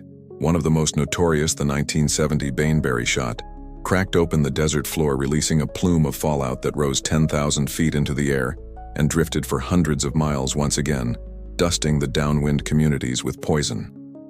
Uncomfortable, quote, from a classified briefing by the Joint Chiefs of Staff to the Senate Armed Services Committee during the LTBT ratification hearings. 1963. While the treaty ostensibly ends atmospheric testing, the provision for underground testing provides a sufficient and, in some ways, superior venue for continued weapons development. The term contained is an operational goal, not a scientific guarantee. A certain percentage of tests are expected to result in atmospheric venting. These events, while politically sensitive, are considered an acceptable operational risk and will not substantially compromise the primary objective of the ban, which is the management of global public opinion. An acceptable operational risk, management of global public opinion. The truth is laid bare. They knew containment would fail. They knew they would continue to poison the atmosphere and the people downwind. They had already calculated the risk and accepted it. The treaty was not primarily a feat of arms control. It was a feat of public relations. It was designed to quiet the global outcry, to placate the public while allowing the business of weapons development to continue almost unabated. For the world, the treaty was a symbol of hope. But for the people of Utah, Nevada, and Arizona, it was the cruelest betrayal yet. It took away the mushroom clouds, the only warning they ever had that the poison was on its way. The threat was now invisible, silent and officially non-existent, even as it continued to seep out of the cracked earth and into their lives. The Limited Test Ban Treaty of 1963 was a masterpiece of political theater. It succeeded in its primary goal, which was not to end nuclear contamination, but to make it invisible. By driving the tests underground, the government removed the terrifying spectacle of the mushroom cloud, and with it, the most potent symbol of the anti-nuclear movement. Out of sight, out of mind. For the next 2 decades, the Department of Energy, the successor to the AEC, settled into a routine of quiet, efficient, underground testing. The program was portrayed as a mature, sterile, and perfectly safe scientific enterprise. The occasional venting of radioactive gas was dismissed as a minor, insignificant anomaly. The official narrative was one of complete and total control. This illusion of control would be shattered on April 10, 1986, deep inside a mountain in a remote corner of the Nevada test site. The test was codenamed Mighty Oak. It was not a simple weapons development shot. It was a highly complex and delicate physics experiment. A nuclear device was placed in a chamber at the end of a long, horizontal tunnel, drilled into the side of a mesa. The goal was to study the effects of the bomb's energy on military hardware. The plan was to detonate the device and, for a few milliseconds, channel its X-ray energy down a separate parallel tunnel, where sensitive instruments and military components would be waiting. Intricate, ultra-fast closing mechanisms were designed to slam shut and seal the tunnel complex, trapping the blast and its radioactive debris inside the mountain forever. It was a demonstration of the DOE's supposed mastery over the atom. But the atom would not be mastered. At the moment of detonation, something went catastrophically wrong. The complex system of seals failed. Instead of being contained within the mountain, the unimaginable force of the nuclear blast reversed course. It shot back down the main tunnel like a demonic cannon blast, vaporizing everything in its path. Hundreds of tons of steel and concrete tunnel doors were torn from their hinges and launched hundreds of feet out of the mouth of the tunnel, which glowed like the gates of hell. The blast obliterated millions of dollars of scientific equipment in an instant. This was a catastrophic failure. But the true disaster was not the financial loss. It was the plume of smoke, gas, and pulverized rock that belched out of the wounded mountain. This was not the typical, relatively clean venting of radioactive gases. The mighty oak blast had vaporized the bomb itself and a host of other materials, and the plume was thick with the most toxic substance ever created by mankind: plutonium. The Department of Energy's response was instinctual, a reflex honed over 40 years of lies. They initiated a total information lockdown. The official press release was a monument to euphemism. It stated that a minor abnormality had occurred during the test, resulting in a small controlled release of radiation that was contained on site. This was an outrageous fabrication. In reality, a significant cloud of plutonium dust, a substance so toxic that a single microscopic particle inhaled into the lungs can cause cancer decades later, was released into the Nevada sky. Plutonium is the forever poison. With a half-life of 24,100 years, it does not go away. The DOE knew this was not a minor incident. It was one of the worst radiological accidents in the history of the test site. For the next several years, they conducted a massive, secret, and fantastically expensive cleanup operation, scraping up the contaminated topsoil of the desert and burying it, desperately trying to hide the evidence of their failure. The full story of Mighty Oak would not emerge for years. Classified memo, U.S. Department of Energy, Nevada Operations Office, Immediate Action Directive, April 11, 1986. Subject: Information Control regarding the U-12N. 10 event, Mighty Oak. All public and interagency statements will characterize the event as a minor anomaly with no significant off-site radiological impact. The term tunnel collapse or containment failure is not to be used. Emphasize that all releases were low-level and contained within the NTS perimeter. A full damage assessment is classified top secret. The primary immediate objective is to mitigate political and media fallout from the incident. Mitigate political and media fallout. Not the radiological fallout which was already drifting on the wind, but the political fallout. The priorities, even in 1986, remained unchanged. The cover-up was more important than the truth. The Mighty Oak disaster is so significant because it occurred so late in the game. This wasn't a mistake from the chaotic early days of the 1950s. This was the modern, safe Department of Energy, with all its supercomputers and advanced engineering, and they still lost control. It was the definitive, violent, and undeniable proof that the promise of perfect containment was, and always had been, a lie. They were playing with a fire that was fundamentally uncontrollable, and when their hubris was exposed in a plume of the deadliest poison on Earth, their only response was to do what they had always done: lie. The persistent culture of secrecy, which allowed a catastrophe like Mighty Oak to be dismissed as a minor anomaly in 1986, could hide an event, but it could no longer hide the consequences. By the late 1970s, the downwind communities of Utah, Nevada, and Arizona were living in a state of quiet, slow-motion horror. The statistical anomalies that men like Dr. Weiss had tried to document in the Cattleman Report were no longer abstract figures on a page. They were empty chairs at the dinner table. They were entire graduating classes where a shocking percentage of the alumni were dead before their 30th birthday. The landscape was riddled with cancer clusters, thyroid disease, and a deep, pervasive grief. This growing wave of human suffering finally found a voice, and it came from the most unlikely of champions, a man who had been at the very heart of the system that had betrayed them. His name was Stuart Udall. Stuart Udall was not a radical, a protester, or a fringe conspiracy theorist. He was the consummate Washington insider, a Democratic congressman from Arizona. He had gone on to serve for 8 years as the Secretary of the Interior under Presidents Kennedy and Johnson from 1961 to 1969. He was a member of the cabinet.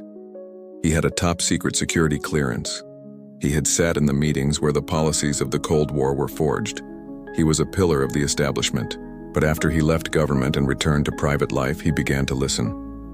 He listened to his former constituents, to the ranchers, the farmers, and the families who came to him with their heartbreaking stories of inexplicable cancers and lost children. And as he listened, his perspective began to shift. He felt a creeping sense of guilt, a horrifying realization that the government he had so proudly served had been lying to him, and to the entire country, for decades. In a move that stunned the political establishment, Stuart Udall did something extraordinary. He didn't just write an angry op-ed or a tell-all memoir. He declared war on the very government he had once helped to lead. He became the lead attorney for a massive class action lawsuit filed on behalf of more than 1,000 Downwinders and atomic soldiers. The case, Irene Allen v. United States, which went to trial in 1982, was the first great public reckoning for the atomic testing program. For the first time, the government's secrets were not being debated in a classified hearing, but being entered as evidence in an open federal court. Udall and his small team of lawyers, operating on a shoestring budget, went up against the unlimited resources of the Department of Justice. Using the legal power of discovery, they began to pry open the government's secret vaults. The trial was a watershed moment. One by one, the secrets we have been discussing were dragged, blinking into the light. Udall's team unearthed the suppressed reports on the 1953 sheep deaths.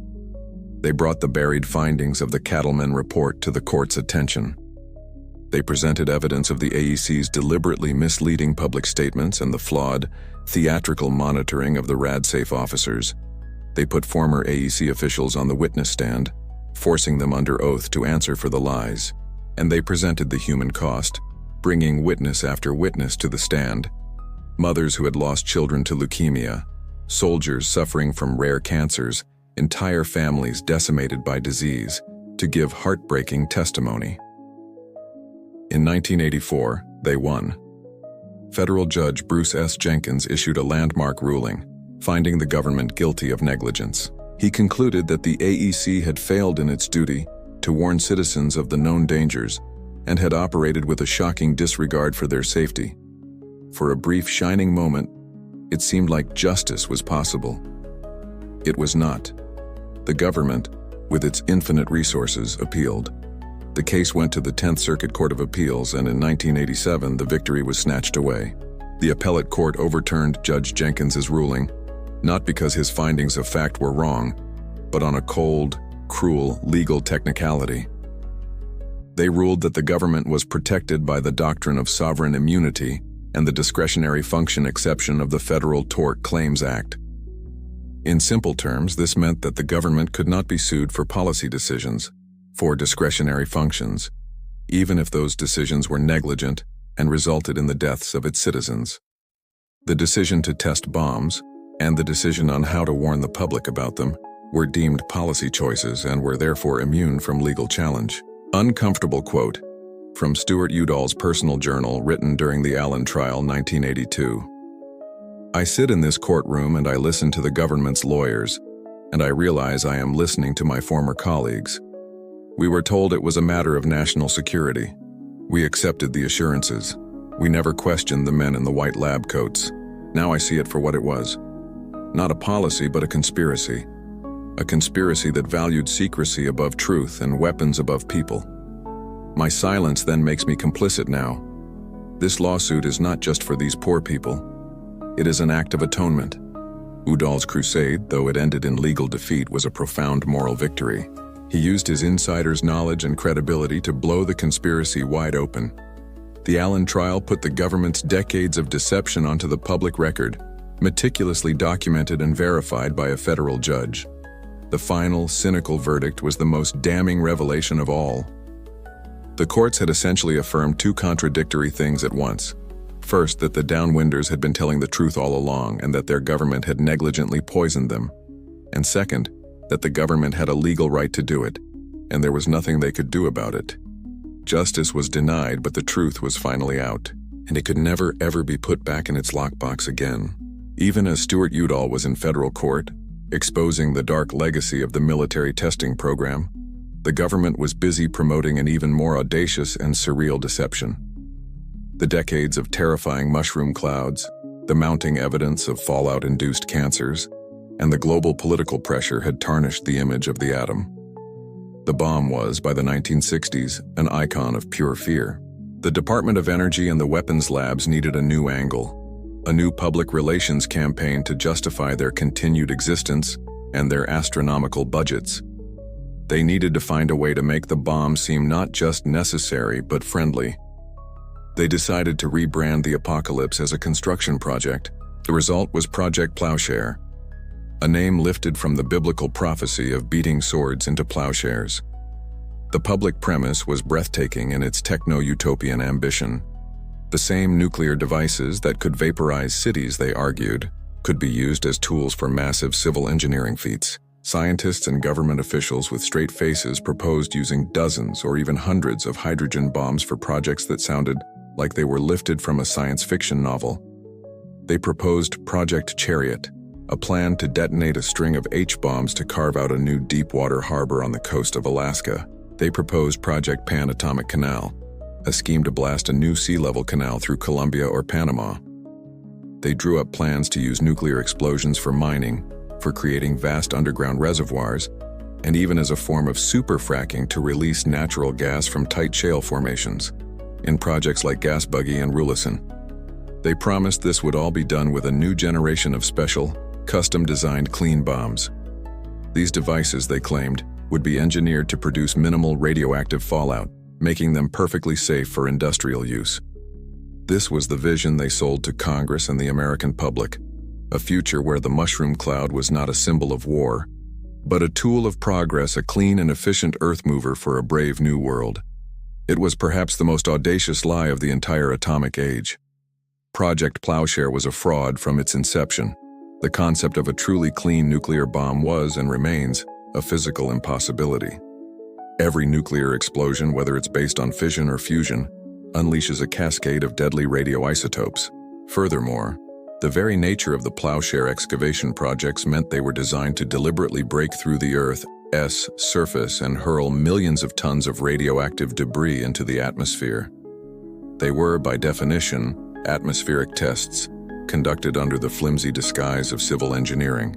The program's true, hidden purpose was twofold. First, it was a way to circumvent the spirit, and often the letter, of the 1963 Limited Test Ban Treaty.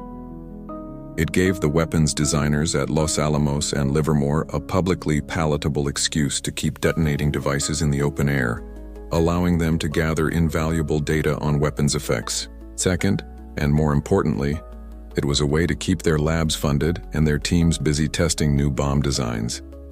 Every canal digger or harbor blaster was an opportunity to test a new trigger, a new fusion concept, or a new miniaturized warhead. The most infamous example was the Sedan test of July 6, 1962. A 104-kiloton thermonuclear device was buried 635 feet under the Nevada desert floor. The detonation created a cataclysm. It displaced 12 million tons of earth, leaving behind the largest man-made crater in the United States, a chasm 1,180 feet across and 320 feet deep. It also produced two separate radioactive clouds, one that rose to 10,000 feet and another that climbed to 16,000 feet. This massive plume of fallout drifted northeast, raining radioactive particles over multiple states. It deposited more fallout on some U.S. communities than any other single test in the nation's history. And this radiological disaster was officially categorized as a peaceful explosion. Uncomfortable quote from the private correspondence of a senior Lawrence Livermore lab weapons designer, 1964. The politicians are in love with the Plowshare name. They can sell harbors and canals to Congress. We don't care what they call it. For us, every excavation shot is a chance to test a new primary design in a low-containment environment. The data we get from a cratering event on neutronics and device physics is invaluable. It's a weapons program disguised as a civil engineering project. As long as the funding keeps flowing, they can call it whatever they want. This is the cynical truth, stripped of all its utopian fanfare. Project Plowshare was never about building harbors. It was about building bombs. It was a Trojan horse, a weapons development program smuggled into the federal budget under the guise of peaceful progress. It was born of an almost unimaginable hubris, the belief that the apocalyptic power of a hydrogen bomb could be tamed and turned into a construction tool. In the end, not a single harbor, canal, or commercial project was ever completed. All plowshare left behind were more contaminated landscapes, more broken promises, and the absurd, chilling legacy of a government that tried to convince the world that the only difference between a weapon of mass destruction and a tool for peace was the name you gave it. By the end of the 1980s, the government's carefully constructed wall of denial was beginning to crumble under the relentless pressure of its own dark history. The Cold War, the all-purpose justification for 40 years of secrecy and sacrifice, was thawing. The work of Stuart Udall had dragged the core of the conspiracy into the public record. Declassified documents, pried loose by journalists and historians, were painting an undeniable picture of deception and neglect. The sheer weight of the human tragedy in the downwind communities could no longer be dismissed as anecdote or coincidence. The political calculus had shifted. Outright denial was no longer a viable strategy. The government needed a new approach. It needed to transition from a policy of absolute denial to one of controlled, limited admission. It needed to appear to do the right thing, without ever truly accepting the full scope of its responsibility.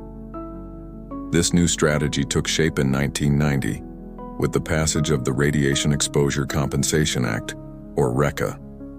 On the surface, it was a stunning and historic moment.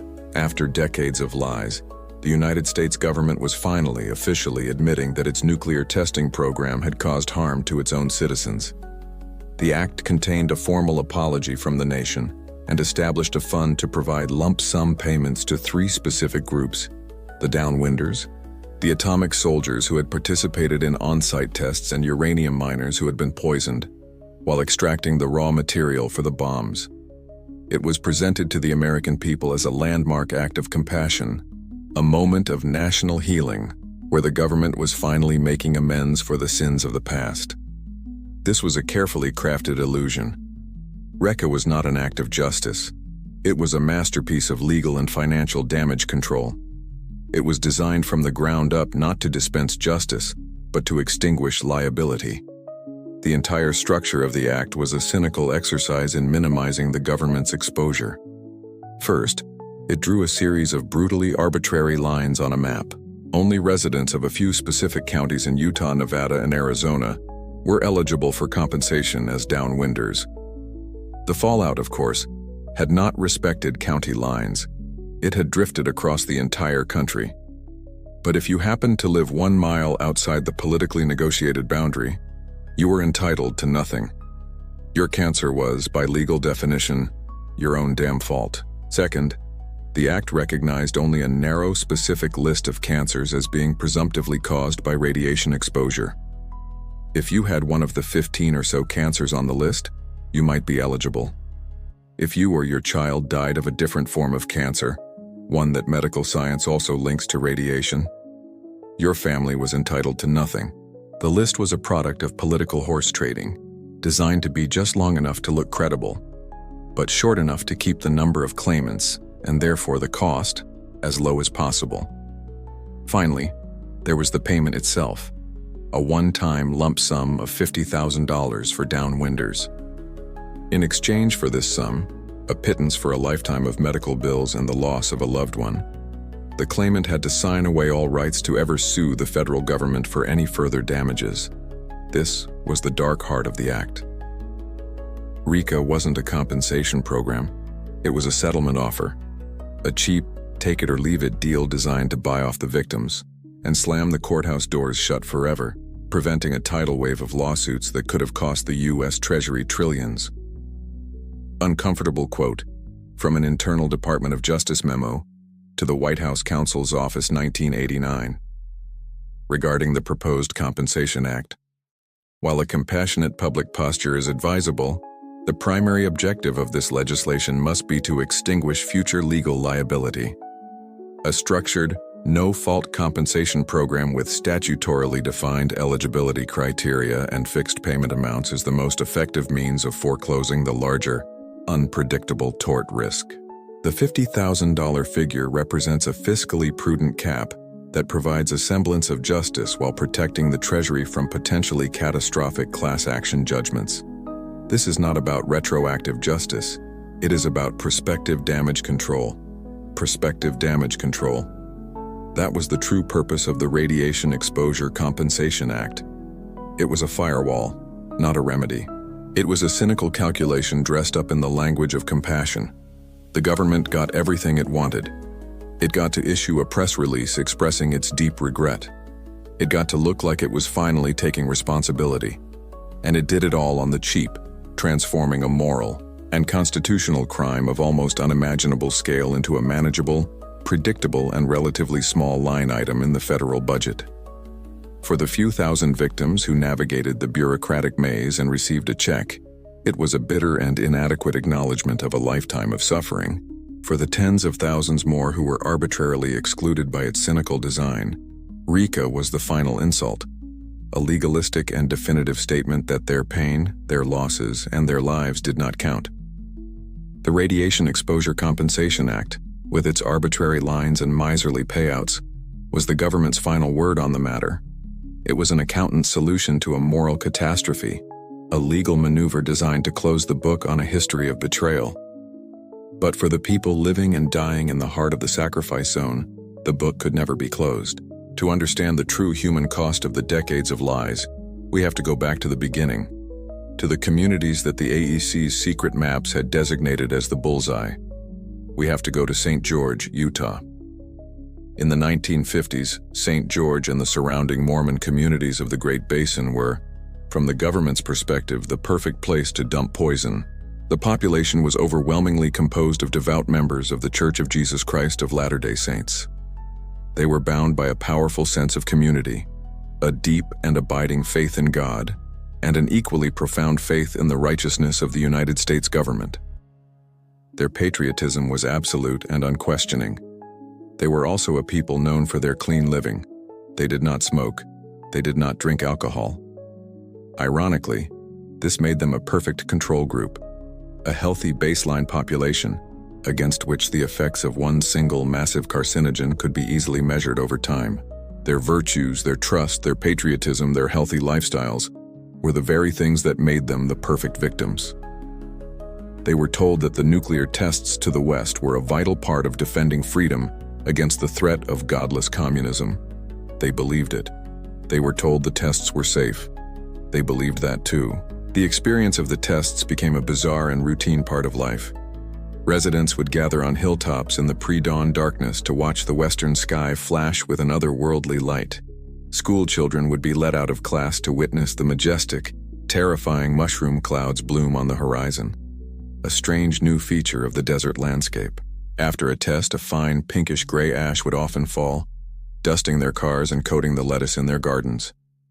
The AEC's RadSafe officers would arrive in their official cars, calmly wave their Geiger counters, and tell everyone that the readings were well within permissible levels.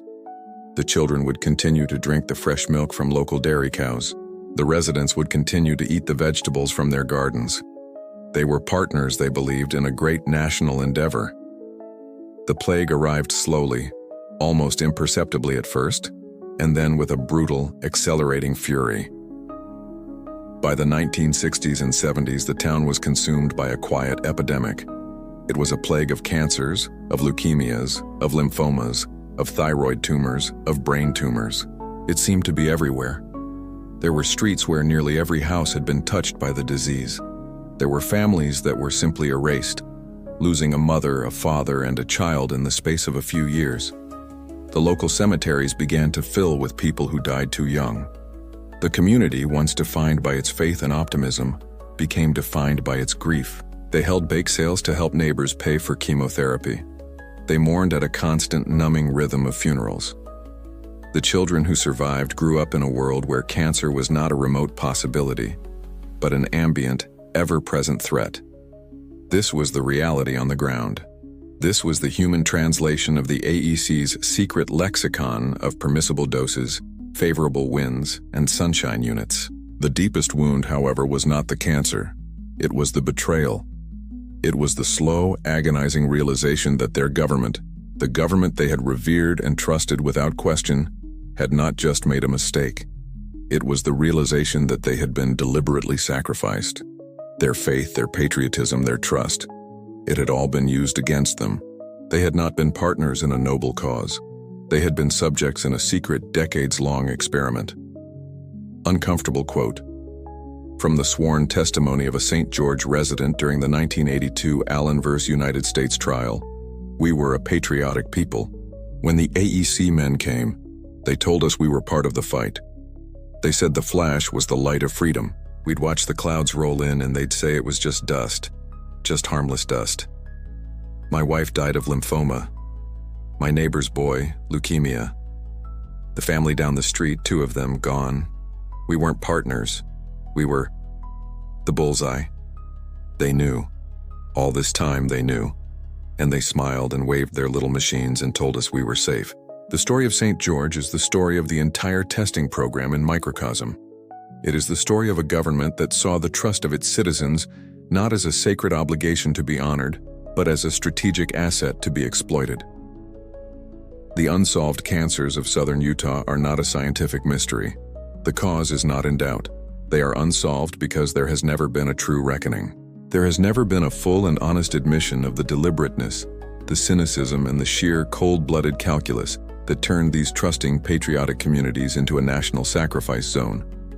The government put a price on their suffering with the Recca check, but it has never answered for its crime. And so the ghosts of St. George continue to haunt the American conscience. A permanent, heartbreaking reminder of the human cost of a lie. The ghosts of St. George are not just a metaphor, they are a data file. While the government was publicly denying the existence of any health crisis in the downwind communities, it was, in secret, obsessively and clinically studying every single aspect of that crisis. This secret program of medical surveillance was a masterpiece of covert data collection. It operated for decades, hiding in plain sight. Government-funded researchers, under the guise of conducting general public health studies, would move quietly through the downwind communities. They cultivated relationships with local doctors and small rural hospitals, offering grants and assistance in exchange for access to their records. They leveraged the uniquely comprehensive and centralized genealogical records of the Mormon Church, an incredible resource that allowed them to track cancer clusters through family trees, generation after generation. To the local doctors and church officials, they were partners in a noble scientific endeavor to understand cancer. They had no idea they were actually serving as the unwitting data-gathering arm of the very organization that had caused the plague in the first place. The distinction between this program and a genuine public health initiative is critical. A genuine health program is based on care and intervention. If you discover a community is suffering, you rush in resources. You build clinics. You provide specialized screening and treatment. You help people. The government did none of this. Their interest was not in therapy, it was in observation. They were collectors. They collected death certificates to map the mortality rates. They collected tumor registries to track the incidence of specific cancers. They collected blood and tissue samples. They were building a massive classified database on the long-term effects of their own poison. They wanted to know, with scientific precision, what a lifetime of exposure to low-level radiation does to the human body. The Downwinders were the answer. Their suffering was the data. This data was invaluable to the national security state. It was used to refine the models for predicting casualties in a nuclear war. It was used to set the permissible radiation exposure limits for soldiers and workers throughout the nuclear weapons complex.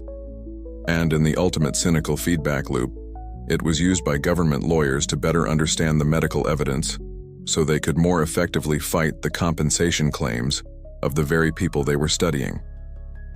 They were simultaneously denying in public that any link existed between fallout and cancer, while in private they were meticulously documenting that very link, using the victims' own bodies as the evidence. Uncomfortable quote from a 1979 Department of Energy proposal for a long-term epidemiological study in Washington County, Utah. This cohort represents a unique, demographically stable population with a well-documented, acute radiation exposure history from the 1950s. The established local medical infrastructure and the comprehensive genealogical records available through the LDS Church provide an unprecedented opportunity for a multi-generational study of the latent carcinogenic and genetic effects of fission product exposure. The primary objective is not therapeutic intervention. but the collection of longitudinal data to refine existing dose-response models for radiological protection and strategic planning. The primary objective is not therapeutic intervention. Let that sink in. This is the confession. This is the operational thesis for decades of government activity in the downwind communities. This is scientific vampirism. It is one thing to poison a population through recklessness and then deny it out of political cowardice. It is a thing of a different order of magnitude to poison a population, deny it, and then pull up a chair and spend the next 40 years taking meticulous notes as the subjects of your experiment sicken, suffer, and die. It transforms the perpetrator into a cold-blooded spectator at the scene of their own crime. The experiment did not end when the fallout settled. The exposure was just phase 1. The long, slow epidemic of death and disease was phase 2. And this decades-long secret surveillance was phase 3. It confirms the most horrifying truth of all. To the architects of the atomic age, the Downwinders were never citizens to be protected. They were, from the first flash in the desert to the last entry in a secret medical file, simply a data set. The story we have been telling, a story of decades of systematic deception, has been pieced together from a mosaic of fragmented truths. How do we know about the secret weather maps, the buried cattleman report, or the ghoulish data collection of Project Sunshine? We know because of declassified government documents. On the surface, the act of declassification appears to be the final, triumphant chapter of this saga. It seems to be the moment the system corrects itself, when the secrets are finally surrendered to the light of public scrutiny, allowing truth and accountability to prevail. The Freedom of Information Act, we are told, is the citizen's sword, a tool to slay the dragons of government secrecy.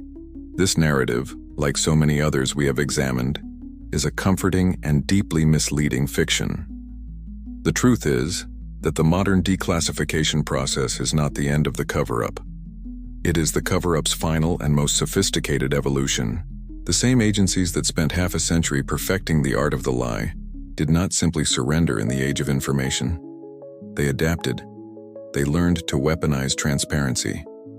They transformed the process of releasing documents from an act of disclosure into a strategy of information warfare, a war of attrition designed to exhaust, confuse, and ultimately defeat anyone who seeks to uncover the full, coherent truth. One of their most effective tactics is the document dump. An agency like the Department of Energy will respond to years of pressure from historians or lawsuits by suddenly declassifying hundreds of thousands, or even millions, of pages of documents at once. This is not a gesture of openness. It is a strategic act of overwhelming the opposition. No journalist, no historian, no team of congressional investigators has the resources to sift through such a mountain of paper.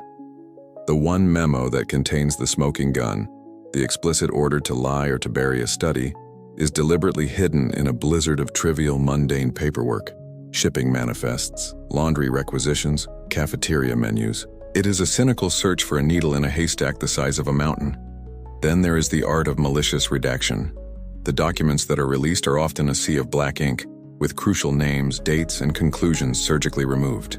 While the government claims these redactions are necessary to protect legitimate national security secrets, like bomb designs, they are just as often used to break the chain of accountability. A released document might read, "It was the recommendation of redacted that the public should not be informed," or "the final decision to proceed was made by redacted." The document officially proves that a cover-up happened, but the redaction makes it impossible to know who was responsible. It is an admission of the crime that simultaneously erases the identity of the criminal. The Freedom of Information Act, the supposed tool of the people, has been turned into a bureaucratic labyrinth. Requests are routinely delayed for years, sometimes decades. Agencies claim with a straight face that they cannot find documents that are known to exist. They impose exorbitant search and copying fees, pricing the truth out of reach for all but the wealthiest news organizations. It is a slow, grinding process designed to make even the most determined investigator give up in frustration. Uncomfortable quote from a Department of Energy Office of General Counsel training seminar on managing historical records, circa 1995. Our obligation under the law is to respond to declassification requests, not to facilitate historical indictment. The principle of release and forget is key. Large volume, minimally indexed document releases are preferable as they satisfy statutory requirements while limiting the ability of adversarial parties to construct a coherent narrative. Redaction should be applied aggressively, not just to protect classified data, but to break the chain of culpability.